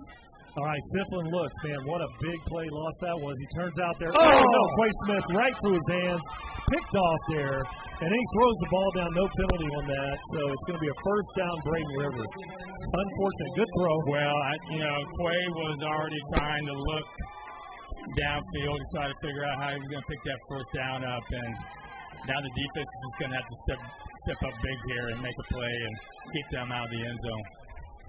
So here we go. What we've seen, the Braden River Pirates, that offense is really starting to roll, the rushing offense. And Palmetto really needed to go out there and extend that lead. And with the turnover, the Pirates have this one, and it will be spotted at the 47-yard line. Running behind that big offensive line. Looks like a run here, and it's going to be Hodo in the backfield. Hands it off to Hodo, tries to get the outside there, does. And he is going to be finally driven. Looks like a hold out there on our DN. Wasn't called, so it didn't happen. But they did open that edge up for Hodo. So big run there by Hodo. So that's a first down, minute and 30 here in the third quarter. And we have a dogfight here at Braden River. Hodo is in the backfield.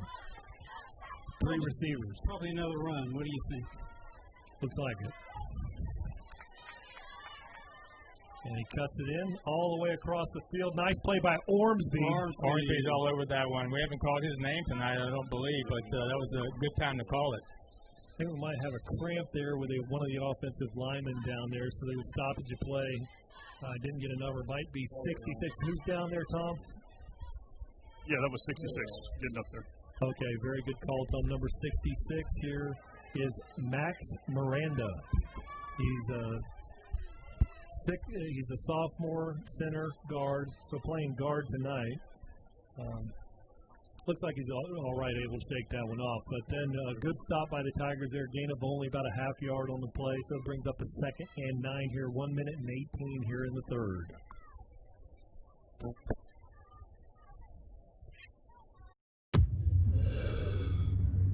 Every day, 192 people in the U.S. die from drug overdose, but they don't have to. In Florida, if you're trying to save the life of another person, you're protected from prosecution by the Good Samaritan Act.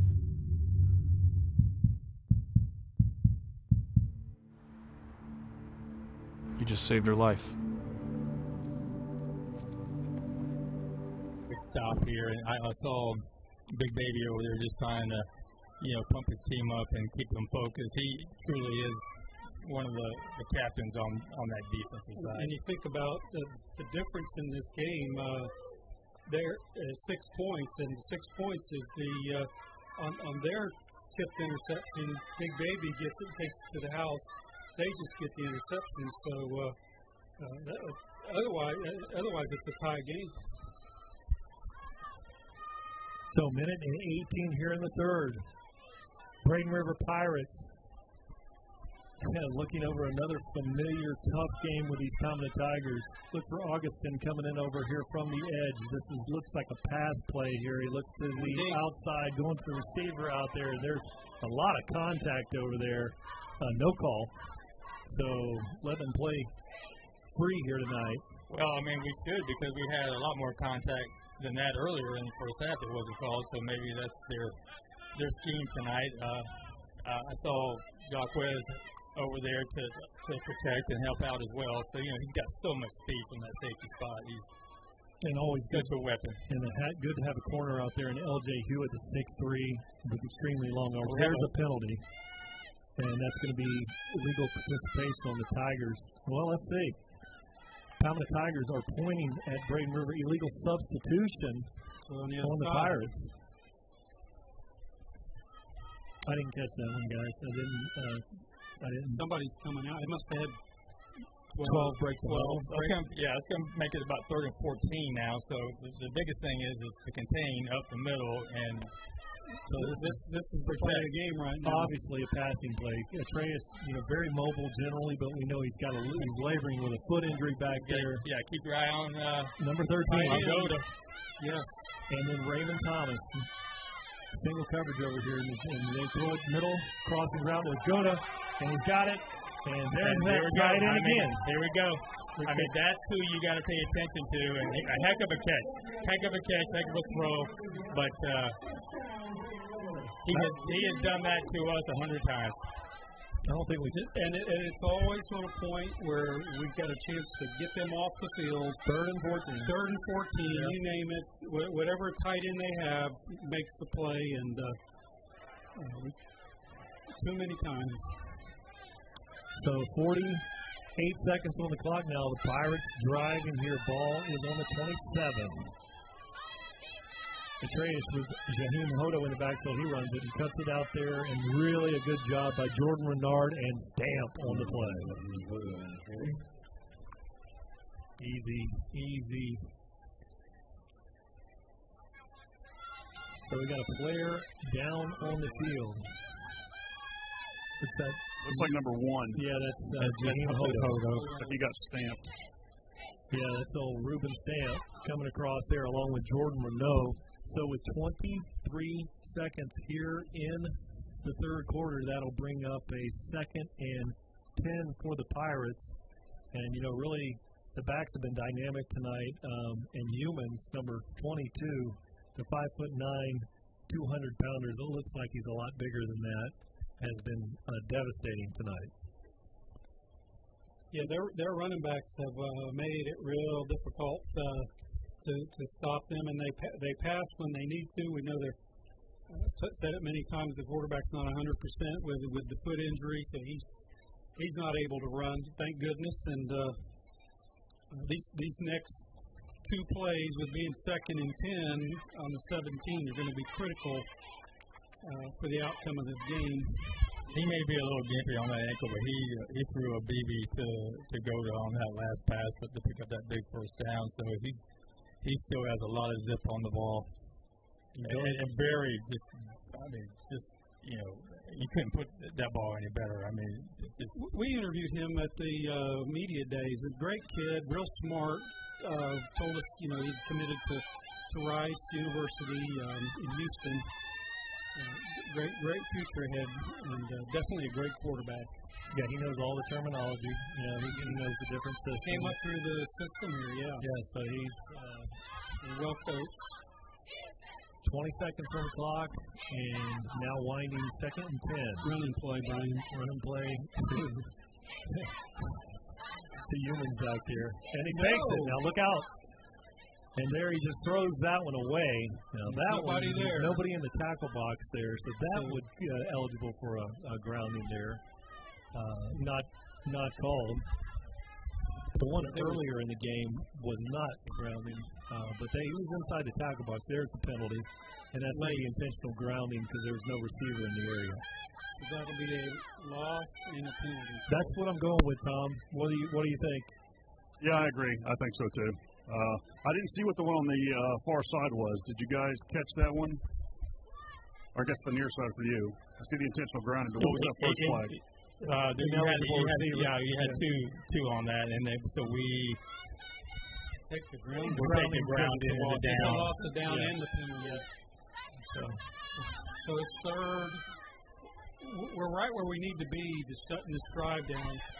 Now, let's find the tight end. And basically, if I'm Braden River, I come out here and then I would have the tight end, run a seamer there and send Raymond Thomas down here on a go. But he's in coverage out there. Is out there L.J. Hewitt, and you know about the speed, and he's got to throw it a perfect throw because you're trying to throw it over a 6'3" defender. Yeah. Also, let's bring up that the reason why he threw that ball. When he did, he had some pressure on him for the first time. It was Jordan or Augustin, putting pressure. Or the double pass, which they burned us in the playoffs. Yeah. That's safe. Did not jump off sides or encroach. 3 seconds on the clock. And there is a running play. And it's a great run by Humans, running hard, so they decided that they're going to take 2 downs, and see if they could do that. Palmetto had kind of lined up in a 3-man front. But that was a lot of yards to on get. a 3rd and 25. I don't remember. And it's going to be in the quarter. Hi, I'm Andy Egebrecht, and with my dad Don and brother Danny, we own Andros Boatworks. Andros boats are quality custom boats built right here in Sarasota. We depend on GMC Sierra trucks to pull our boats and get the job done. And we deliver boats both locally and internationally. I suggest you go to Conley Buick GMC. You'll see why we chose their family business to support ours. After 18 years and I don't know how many trucks, at Conley Buick GMC, I guarantee you'll be treated like family. So tell me, what was actually the name of the award? It was you were the #1 stream in the streaming awards. Isn't that correct? Correct.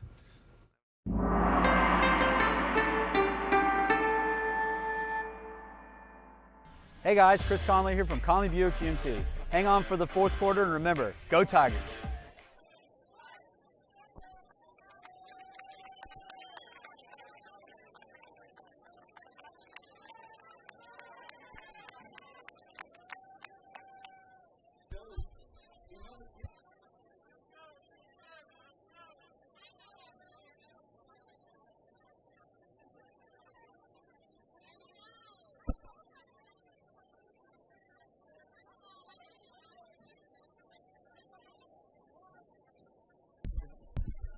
All right, so coming out in the 4th quarter, Braden River on the 20-yard line. And this is a 4th down and 13. Would have been about a 37-yard field goal from this point on the field. But they've elected to come out here and go for, first thing they're going to do is try to draw these Palmetto Tigers offside, get a little closer. Tiger fans, keep your eye on number 13. He looks, he's out there, fading back, throws it out there, and that's going to be caught by Goda, and he goes down to the 4-yard line. Surprising. And I think everybody in the stadium knows that number 13 is going to get the ball there. We caught it up here during the break, and that's his #1 receiver. That's who he's going to go to. He's looking at Goda the whole way, staring him down. Great route. Good pitch and catch. First down. Great job, Braden River. 11:50 on the clock. Knocking on the door. First and goal.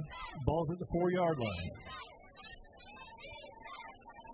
Umis in the backfield, running, cutting, hard running down to the about 1.5-yard line. We'll call it 2-yard line. We need a defense really. You got to come off. You got to explode off that line of scrimmage, and let's get a big play. Let's cause a turnover right here, Kenny and Brian. Let's do something special. And it's just been Goda night here on this series. Well, right now, I think the way they're running, too, I just keep handing it to the running back. Down the rock with Umis here. And they do. And he runs, and he has 6. So it's saying that his knee was down there before he crossed the line of scrimmage.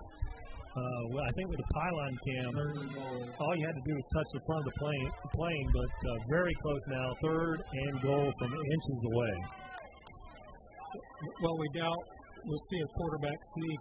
We could see a direct snap to the back or just another handoff. We got 2 covering, 1 over here temporarily. Pulling Jacquez Hughes out of there. Look for big Umis to tote the rock here. Low snap, but he goes in easily for 6. So now, this one is locked up 20-20 here, and the extra point is still coming.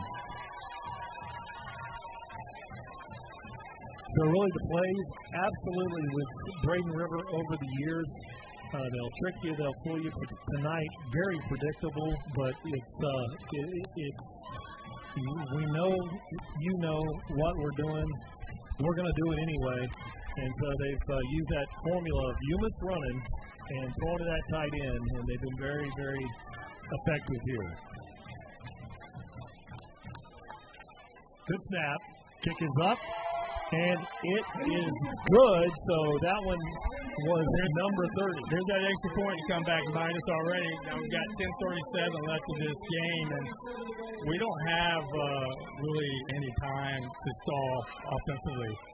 This series is crucial, to say the least. We've got to come out and put a touchdown or a field goal on the board, Kenny. We've got to do it now. And yes, and I agree, Rick. And what I'm looking for out of Tigers, for the first time this year, we're actually behind. So let's see how the offense responded well last week whenever there were turnovers. They capitalized on at least 2 scores on turnovers against Largo. Now let's see, with their backs against the wall, with this extra point looming, can they respond? Or Jacques Hughes could just take it to the house like he did to open up the second half against Fort Phillips. I'd like to see him start out this next drive, go right back to number 13, start building that confidence back. He's been open several times tonight. We get him going again, and then the running game's going to open up.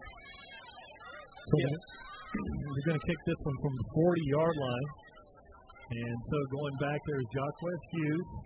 And you got to look out for that high kick or the pooch kick. Now he's taking a traditional approach on this one. Really good night for Boyd for Braden River. Colin Boyd approaches the ball. Going to kick out a good service with our friends at DeVito's Auto. Driving high kick. It's going to be fielded at the 5 by Jacques Hughes. He's got it at the 10. Looking for a crease. And there's going to be a block in the back. That was Sejal Hickson. Right in front of the referee. Oh, we got 2 flags? No, I think they think they got the ball. Did they get it? Fumble?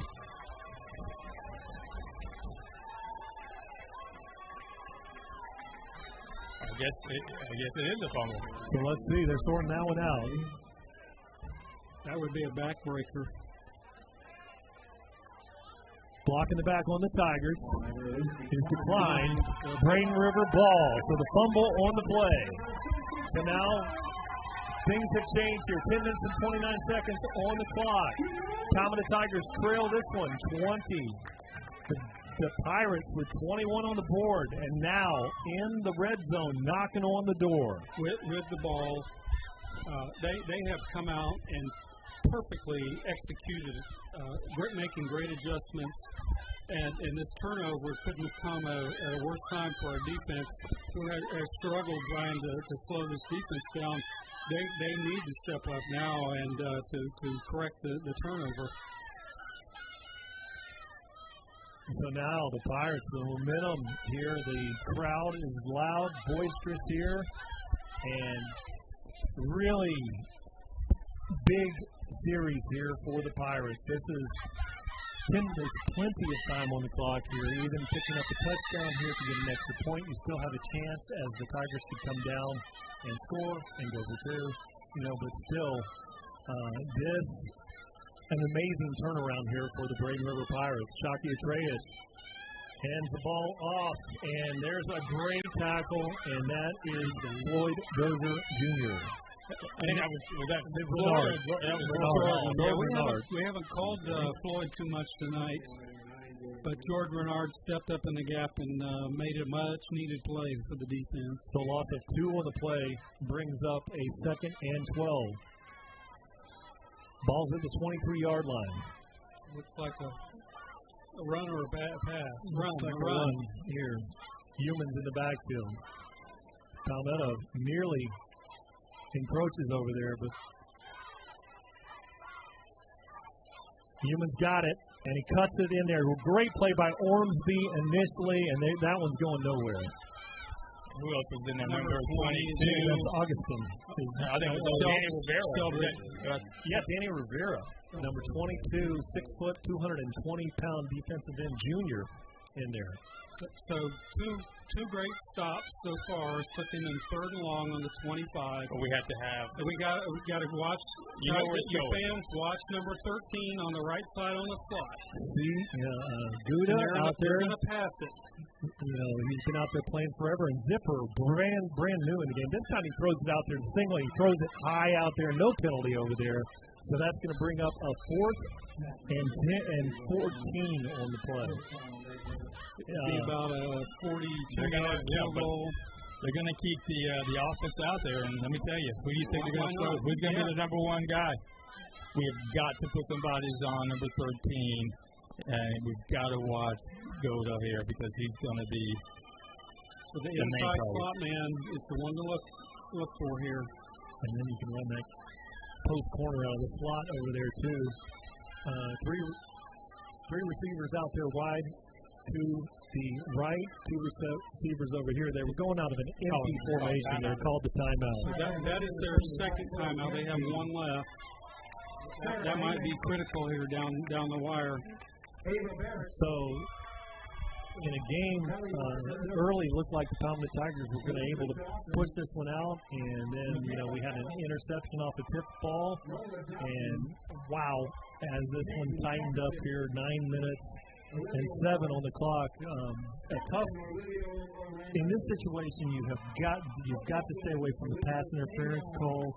The defensive holding calls.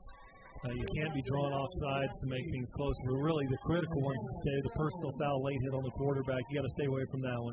You got to stay away from the pass PI call and the defensive holding call here.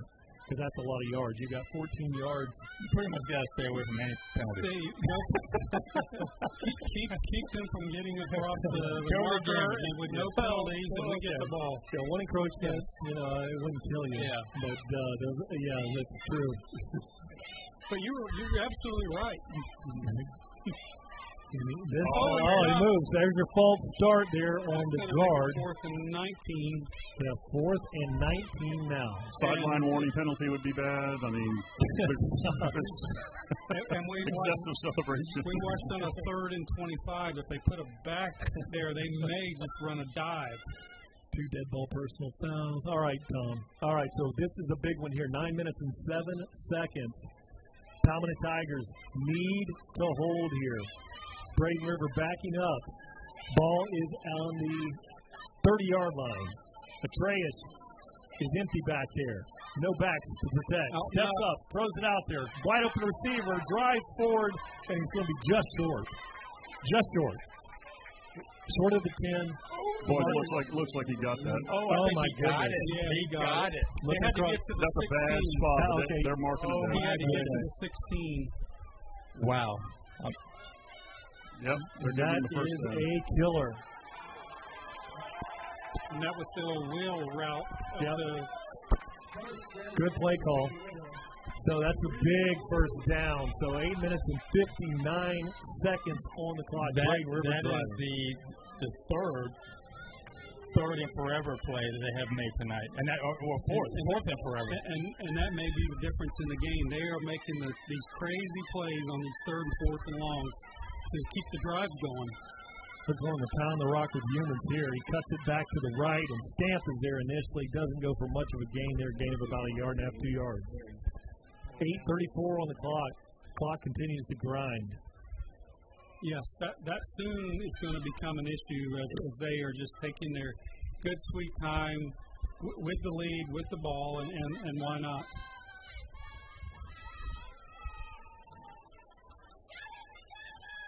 Reyes in the backfield back there with him is Humans.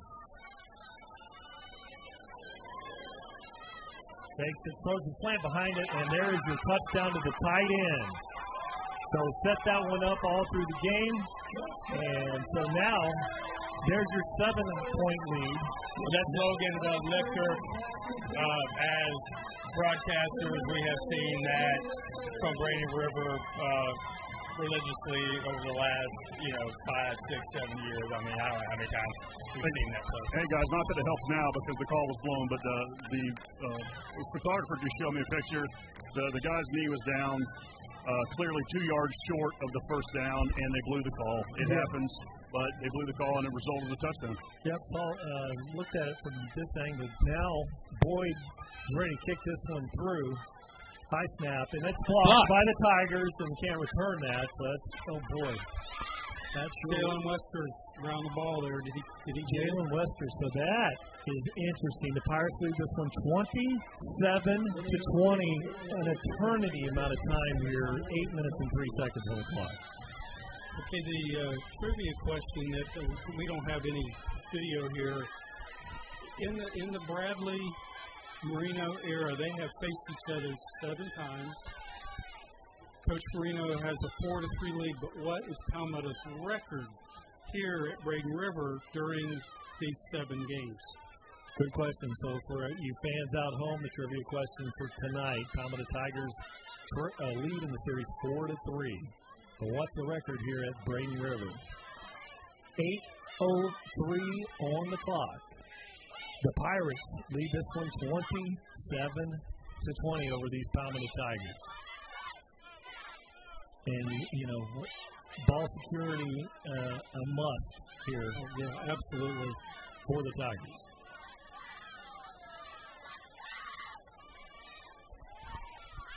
Tariq Wagner along the line of scrimmage here. Very reminiscent of the playoff loss last year, guys. Pressure, we're down. We got to come back and put a drive together. We're going to do it, Tom. I think so. Absolutely. Big positive. For the big full moon now dipping on the horizon here at Braden River. Low driving kick. Okay. And he gets it at the 10, 15, 20, 25, 30. Still going, and Quay Smith takes that one to the 34-yard line. So the answer to the trivia question is 0-3. Coach Marino has never won on him. And if you remember 2 years ago with Anthony Marino, and it was a game just like this, what happened? We got all the way down to the 1-yard line, and we couldn't get it in the end zone. We win that game. It was 28-24, I believe. That's correct. 2018. So time ran out. Time ran out. And again, we could score here and might go for 2 to go for the win. We'll have to see. Still 7 minutes, 56 seconds on the clock. Siplin, Sagel Hickson in the slot.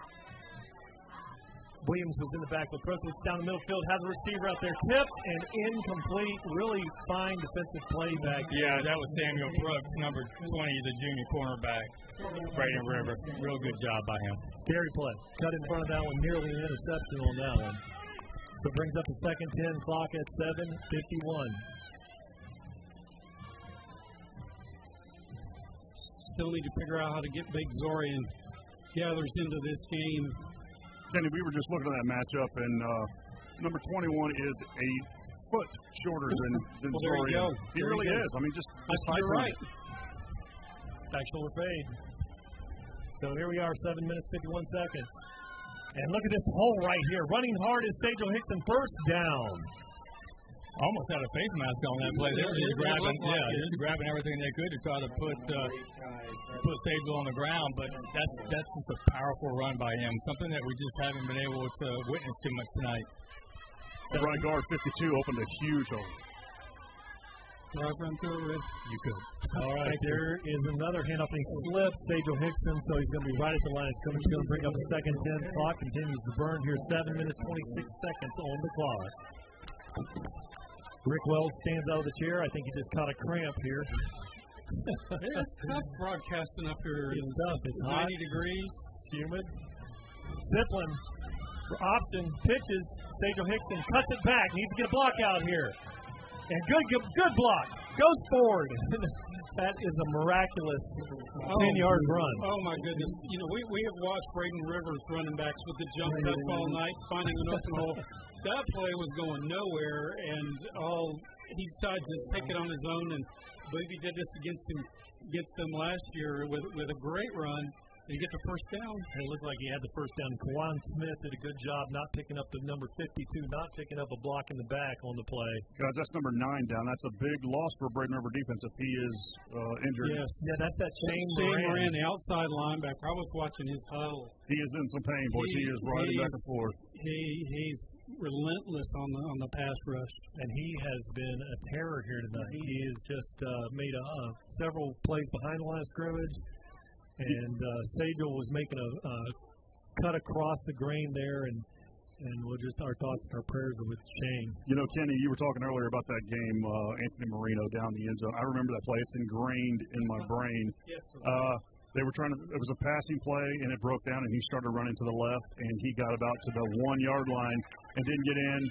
Got tackled right there. And when I went back and watched film, the left tackle thought the play was done and just stood there, and I mean, could have just easily picked up that block, and we would have won that game. And I mean, that just beat me up for 2 weeks. Just thinking about that and wasn't play. Kobe Mays open in the end zone? He just wasn't able to see him. He could have jumped past it, and you know, it's when you're running for your life, it's hard to see people. So 6:55 on the clock. Williams on the slot. Sajel Hickson powers forward, hard running, tough sledding, 4-yard gain. And what's funny is we're heading in the same direction we were 2 years ago to win that game, going to that same end zone.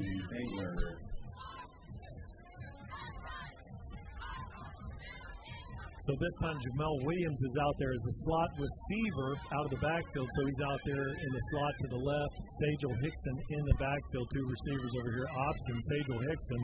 Good block out there by Jamel. Sajel just powers his way through for about a 2-yard gain. So that's going to bring up a 3rd and 4. This would have been, a play last year where you let LaJonte, slant across the middle, and his speed. And Bubba, exactly. Curtis Thomas. We just got to find those new playmakers. They're out there on that field right now. 3-man front. They're really protecting the right side of the field. There's the pitch, a low pitch. Sajel Hickson tries to make a defender miss, does not. So that brings up a 4th and 4 here. 5:53 on the clock. Actually, number 6 on Noah Carey there, guys, and he had a great save there with the pitch. He almost lost it. Yeah, so that's Williams on the catch there. 10th grader in the backfield. So here's the big one. Big play here. And it is Jamal Williams in the backfield with Josh Siplin. Out here wide is Quay Smith, Sakidri Rutledge out there. Tigers have all their timeouts, and they're going to take one. It's good, smart. Good timeout there. So just sit and talk. I think they were trying to get him to jump. And we haven't run it tonight, but I don't believe so. But, a little wheel route. Who raised over $1 million to help children in our community? Matt Kazar. Who's worked in building affordable housing for over a decade? Matt Kazar. Who has the experience and leadership Palmetto needs? Isn't it obvious? Matt Kazar for Palmetto City Commissioner. So we've got those playmakers on the field right now. Somebody's got to step up right now and make a big play. We've been most effective running the ball when Siplin decides to extend the play as much as he can instead of just pitching it where they have to commit. Maybe something like this to the wide side of the field, or maybe they can do an RPO over that, Brian. Maybe a naked bootleg with a throw off action because got to complete, got to catch it. We've got to need a receiver to catch it. So Siplin's back there, empty backfield. Could be a quarterback draw on this play. Siplin looks and he throws it down the sideline, and it is incomplete pass. He threw it out of bounds.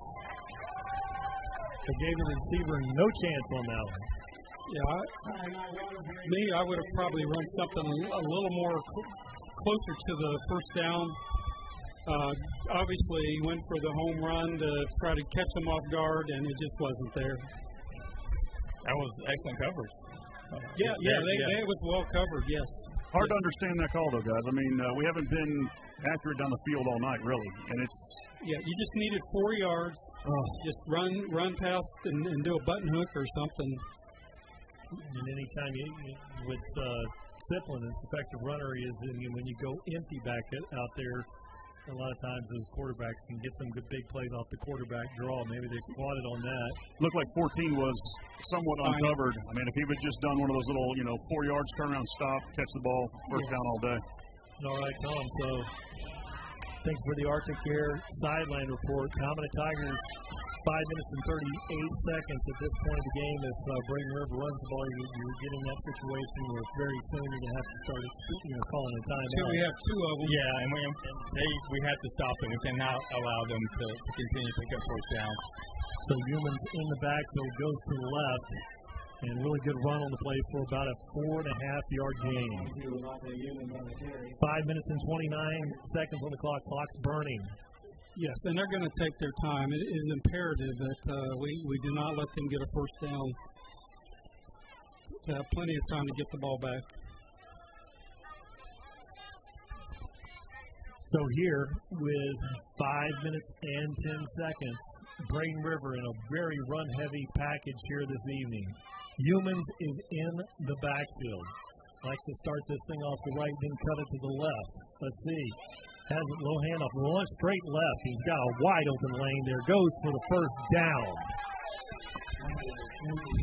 And they don't want to score. They just want to keep their hands on the ball and move the chains and eat the clock. And yeah, that was too easy though. That was easy. That offensive line is just blowing off the line of scrimmage, and we are 3-4 yards off the ball. And if you think about it, last year we struggled with these guys. They gave us fits both games. Even though the first game score didn't show that, but they had 10 of 11 starters returning on offense. So these guys are seasoned veterans playing with each other, and it's very obviously in their play tonight. And you don't see Floyd Dozier Jr. on the middle of the line. Tigers absolutely sold out on that play. Still goes for a huge gain. So when you bring 8 in the box like that, and they're still picking up, 6 yards on the carry, or 6 yards on that, that's a problem. That is a big problem. You're sending them all through the A gap, and they're getting through. So positive yardage. Clock is down to 4 even here. 4 minutes remaining in this game. Palmetto Tigers trailing the Braden River Pirates 27-20. Pirates with the lead. Humans in the backfield, running hard. First down again. Coming up to make the tackle was Alvarez, but not before another big first down. The clock will stop temporarily. Just to move the chains. This is a clinic on how to take control of a game with halftime adjustments, running the ball right down our throats, right through our strength of our defense, and doing it effectively.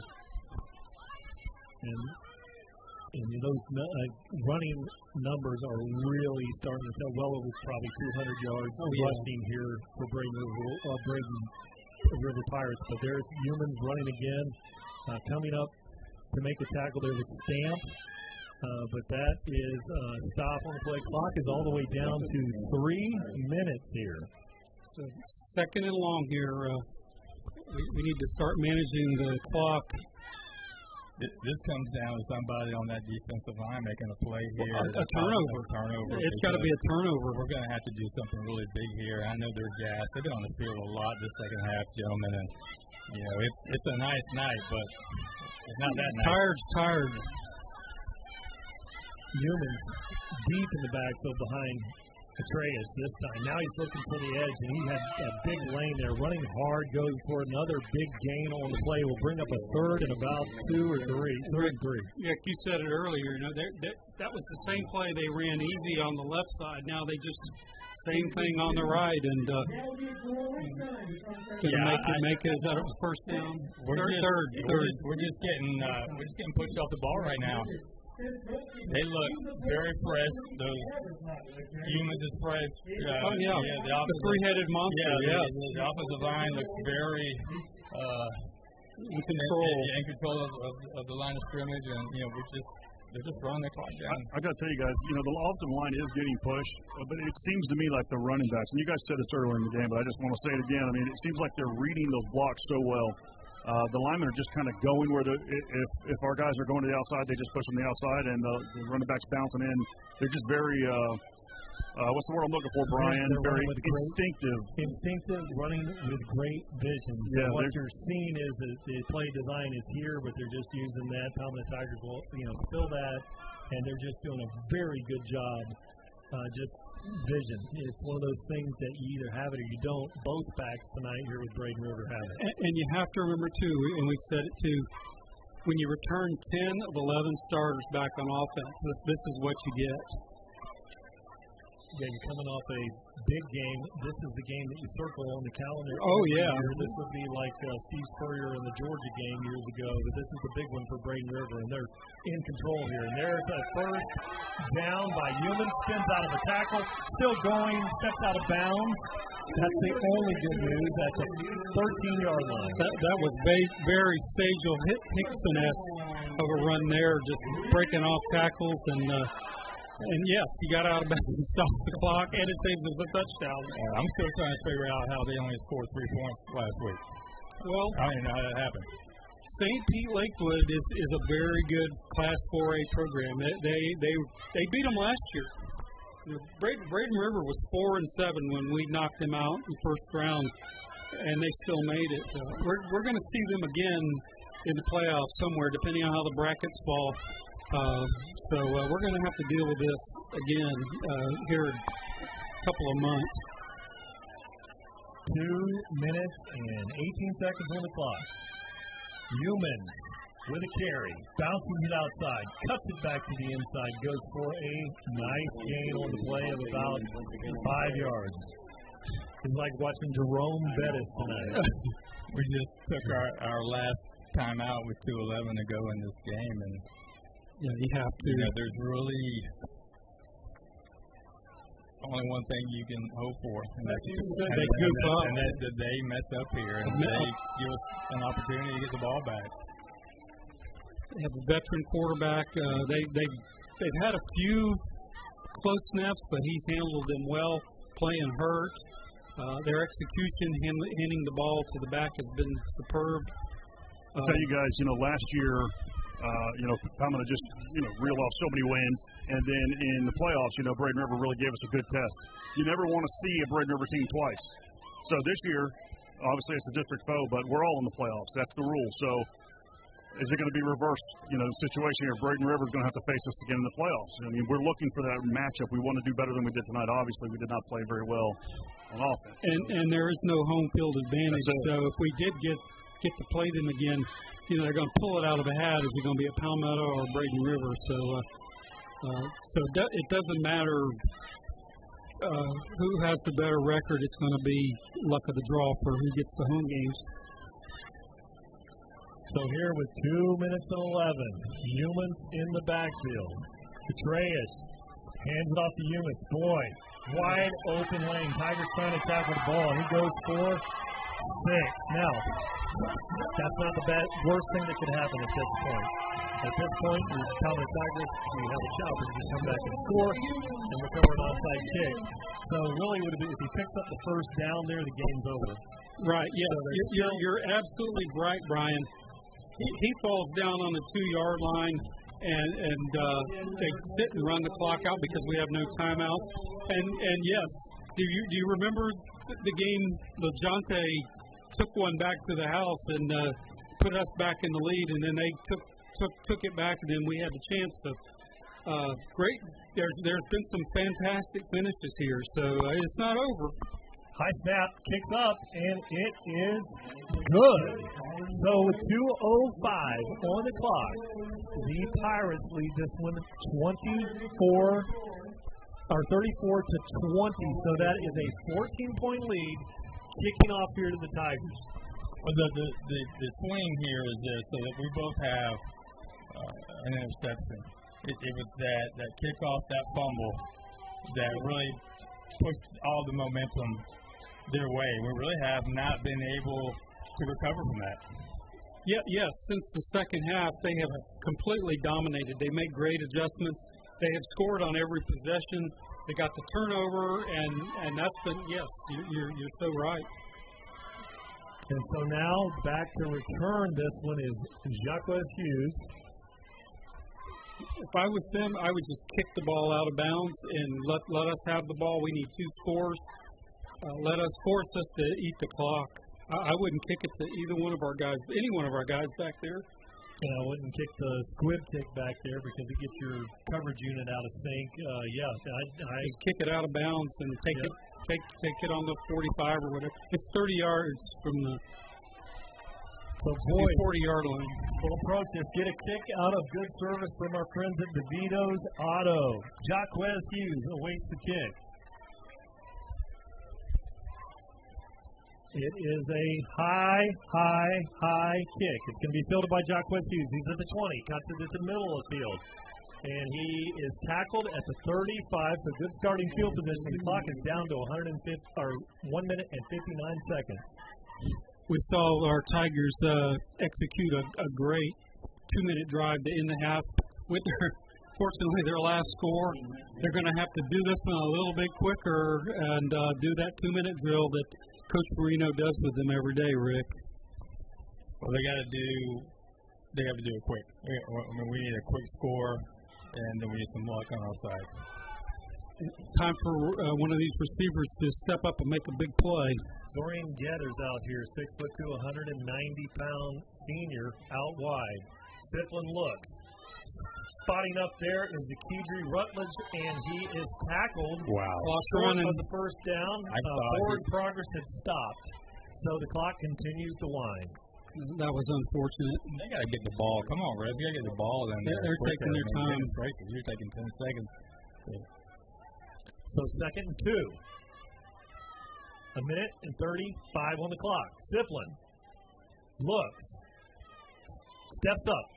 He's going to try to run out. There's a holding back there. Siplin goes for the first down. That's going to be a holding on the Tigers. So that's going to be now a 2nd and long. 1 minute and 26 on the clock.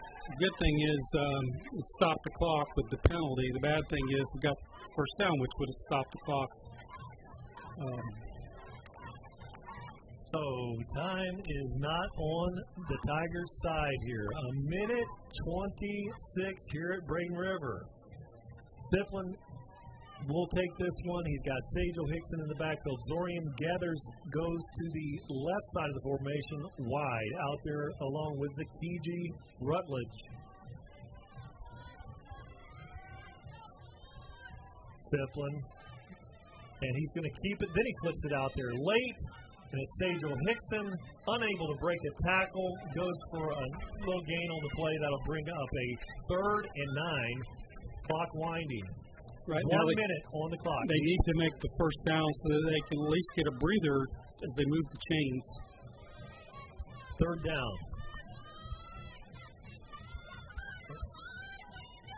Siplin throws it out there. He's got a receiver. Get out of bounds is Gathers, and he's got the first down on the play. Clock stops at 44. And that's with the plays that they could have run down there on 4th down, and when it was 4th and 4, and when they threw for the touchdown, that looked pretty easy. It did. I just think that they'll go back and look at those missed opportunities and correct them. Trips on the right side of the formation, single receiver out left. Siplin steps up, throws it out there. He's got a wide open receiver, and he's going to be right near the marker. Let's see. And they are moving the chain, so that's going to stop the clock. Okay, they're going to have to throw it up. They got to get in the end zone right they now. Have to. It's about to. Yeah, they're going to have to throw it. He's going to spike it. So there it is. Stops the clock. 33 seconds on the clock. So as the Tigers break the formation here, looking things over, checking in the game, out wide you have number 13. It's going to be Quay Smith over on this side of the formation. Gathers is out there. He's probably going to line up wide left on the left side of the formation. Siplin talks things over with the coaches. Got to be careful here. This is the time to try to use Zorian's height advantage. See if we can just throw it up there, do a little go route, and give him an opportunity to jump forward at least. So Quay Smith over here wide to the boundary. 3 receivers out there to the left. Zorian Gathers is looking, and there's Siplin. Steps up, breaks the tackle. He's at the 30. He is going to be run out of bounds at the 22-yard line. First down, stops the clock. An amazing run by the quarterback there. Nowhere to go. He was in the middle of the field and saw that marker and ran for it and got out of bounds. Sage Hickson in the backfield. Critical. You got to throw the ball past the first down markers here. So there's going to be a false start on the Tigers. And they call that on Zor. They call encroachment on Braden River over there. That's where the way he pointed. So it's encroachment on Braden River. Stops the clock. 24 seconds here. Tomlin now has the ball on the 17-yard line. only 24 seconds. Really, you've got to you have to score. Simplin rips the throw down the seam, incomplete pass, 20 seconds on the clock. Really, at this point, you've got to get an extra point, and then you've got to get the onside kick later. You've got to throw the ball in the end zone on this play to have any shot whatsoever. Yeah, he was trying to thread that thing between two defenders, and almost like a pitcher trying to push the ball, across the plate, and that's not his throwing style. But I know he's just trying to prevent an interception. But hey, you called it, Brian. It's got to be in the end zone. It's got to be. Anything, even a first down at this point, is not going to help. You've got to get the ball in the end zone on this play. Just not enough time here for the Tigers. 20 seconds on the clock. Simplin looks, and he runs. Great move, and he fumbles the ball, and it's recovered by Braden River. So that's your ball game here with 12 seconds on the clock. Braden River with another impressive home victory over these Palmetto Tigers. Really, as we get things set up, prepping for the next game here, the Achilles heel of these Palmetto Tigers, and it shows up, is the inability to stop the rushing game. And I think Floyd Dozier Jr. was not out there a lot of the game tonight. I don't know what was happening there. No, I agree, Brian. And they realized early on that they could run the ball on us, that we were having a hard time stopping them. They exploited us the entire second half. I mean, they were a run-heavy offensive unit in the second half, and we just didn't have an answer at times to get them off the field. So they dominated the second half. That goes without saying. But we scored 20 points in the first half, and we can't put anything into the end zone. We're in close. Second half. I mean, we had some opportunities. We had a holding call when Sajal runs it in that would have put us back in this ball game. It's just disappointing. Just kind of shows the creativeness of the offense here at Braden River. And tonight, they completely flipped. They did throw to the tight end here, but you did see, time of possession dominated, rushing. It was almost a Pat Dye, Bo Schembechler football formula. Will Muschamp, field position. Clock, winning the clock, and that's what you saw tonight. They wanted it more tonight than we did. They were 0-2. Hey, they needed this win. They needed to win. Hey, let's beat Palmetto, our arch rival, and hey, we're going to be a contender in this region. And they executed, and we don't play well here. It's very out. We're only 0-4 now. Tonight, before we got started, I circled number 13, Yoda. That was my player that concerned me the most. He concerned me more than the three-headed monsters that they have, and he did not disappoint. He had another phenomenal game against the Tigers. He just seems to shine against this team, and he did not disappoint. Yeah, and the quarterback, Atreus, playing hurt, managed the game very well tonight. No turnover. The one turnover, which was a deflected, which we got to 6. Other than that, they perfect execution by their offense. And gentlemen, it doesn't get easier next week. And we got to hit the road again and go across the Green Bridge and take on those Hurricanes. It's not going to get any easier for the Tigers. Next week you have the Cross River rivalry, the original Cross River rivalry against the Manatee Hurricanes, and it's not going to be an easy task for those Tigers. Here's Bradenton on the sideline. Let's look around here. Stager, you were there last year. George, you were there last year. Many other faces. Did we lose the game last year? And we bounced back, made a heck of a run, and we're this close. We can do the same thing, guys. A lot of stuff we got to clean up. Stuff defensively, I thought we were fine. We went over at halftime. That's our fault. Apparently, we didn't explain it good enough. We'll own that. It won't happen again. We will get back to work as coaches first. It's our job to put you in position. We will make. Don't sound good, does it? Let it burn Monday in practice. When you hold people accountable, the first person you need to hold accountable is the man in the mirror. As coaches, we will do that tomorrow morning. As players, you need to do that. Then, by your efforts and your actions, then you can hold each other accountable. You got to start with yourself. And again, like I told you, we'll start with us first. We'll get it figured out. This won't happen again. Again, there's going to be mistakes. Obviously, 34 points defense. We'll figure it out. Offense, right? A lot of moving pieces, stumbled around.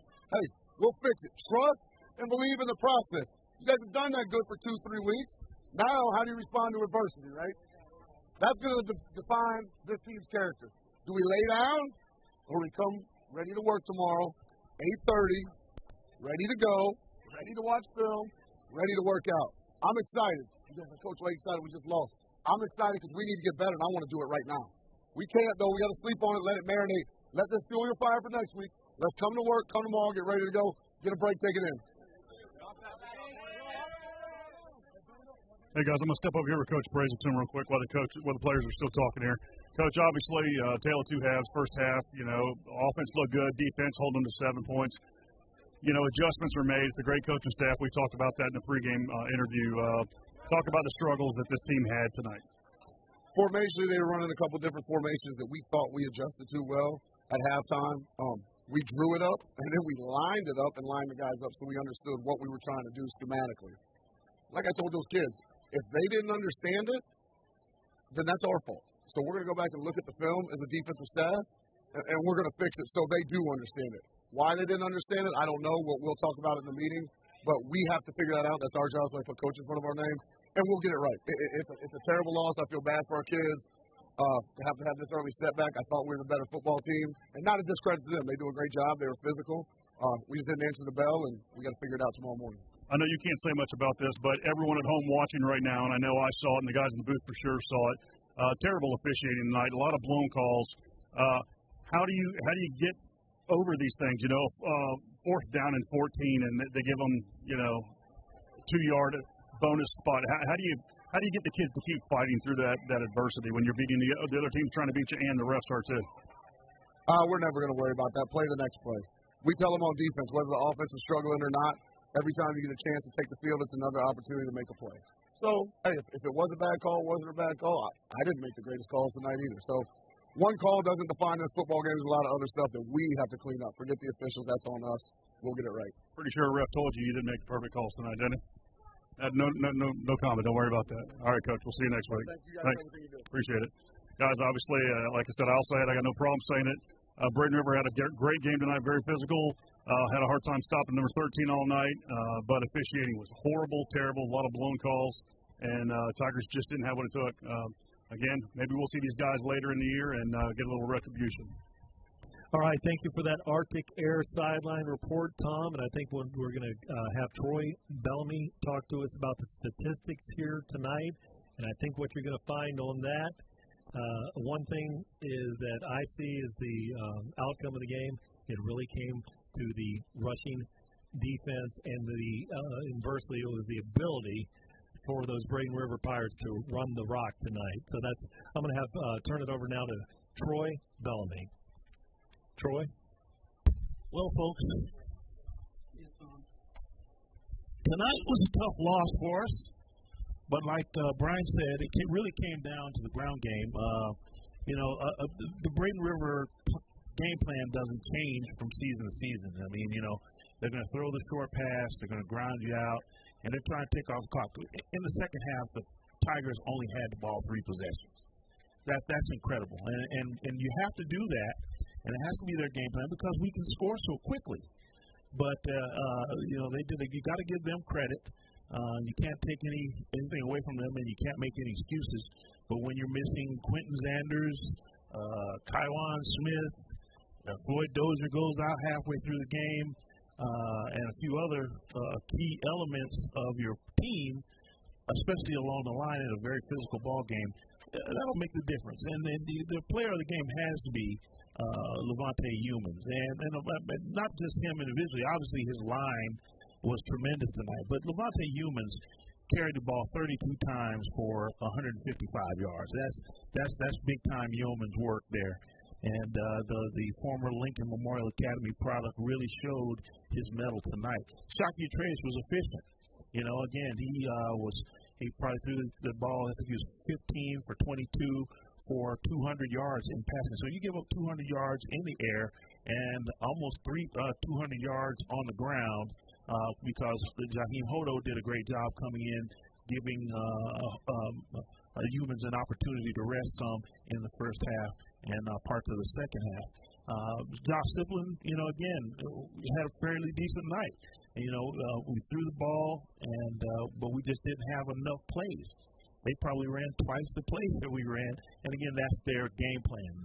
Ball control, field position, because they know that with our offense at full strength, it's quick strike and we're up and down the field. I mean, this is, like I said, the game plan does not change from one season to the other. This is the same game plan that they came out the first time they played us last year, and even the second time in the playoffs. They tried to slow the game down. It's almost akin for, being that I'm a basketball guy, it's almost akin to four corners. But they did a great job of executing that game plan. They were physical. They were efficient. They didn't shoot themselves in the foot with a lot of penalties.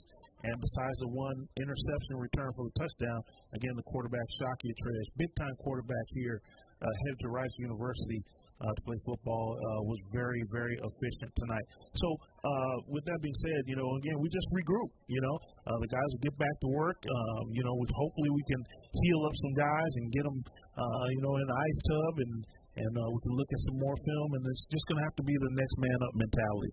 Again, though, make no excuses. Our program is one that makes no excuses. They always say, coaches always tell us, next man up. But when you are missing Floyd Dozier, Kaiwan Smith, Quentin Sanders, Robert Gavin, you're missing a bunch of guys who played a heavy amount of minutes last year, veterans, seniors. Then you can say next man up, but it becomes tough at that point to put a lot of these young kids in these situations. But we'll bounce back, and Tiger fans, just hang in there and stick with us. Keep coming to the games and supporting us here on Tiger Vision, and I bet you these guys will bounce back strong next week. Got a big one. Big one. So you have to tip your hats tonight to the effort by the Braden River Pirates. Tonight's final score from Braden River, Florida, the Palmetto Tigers 20, the Braden River Pirates 34. Be sure to join us next week, Friday night, October 9th, as the Palmetto Tigers travel to Hawkins Stadium for the Cross River rivalry versus the Manatee Hurricanes. We again thank the number one fans in the world, you, our Tiger Vision fans, as presented by Conley Buick GMC. For great high school football north of the Manatee River, you're only going to find it by watching the Palmetto Tigers. One town, one team, go Tigers.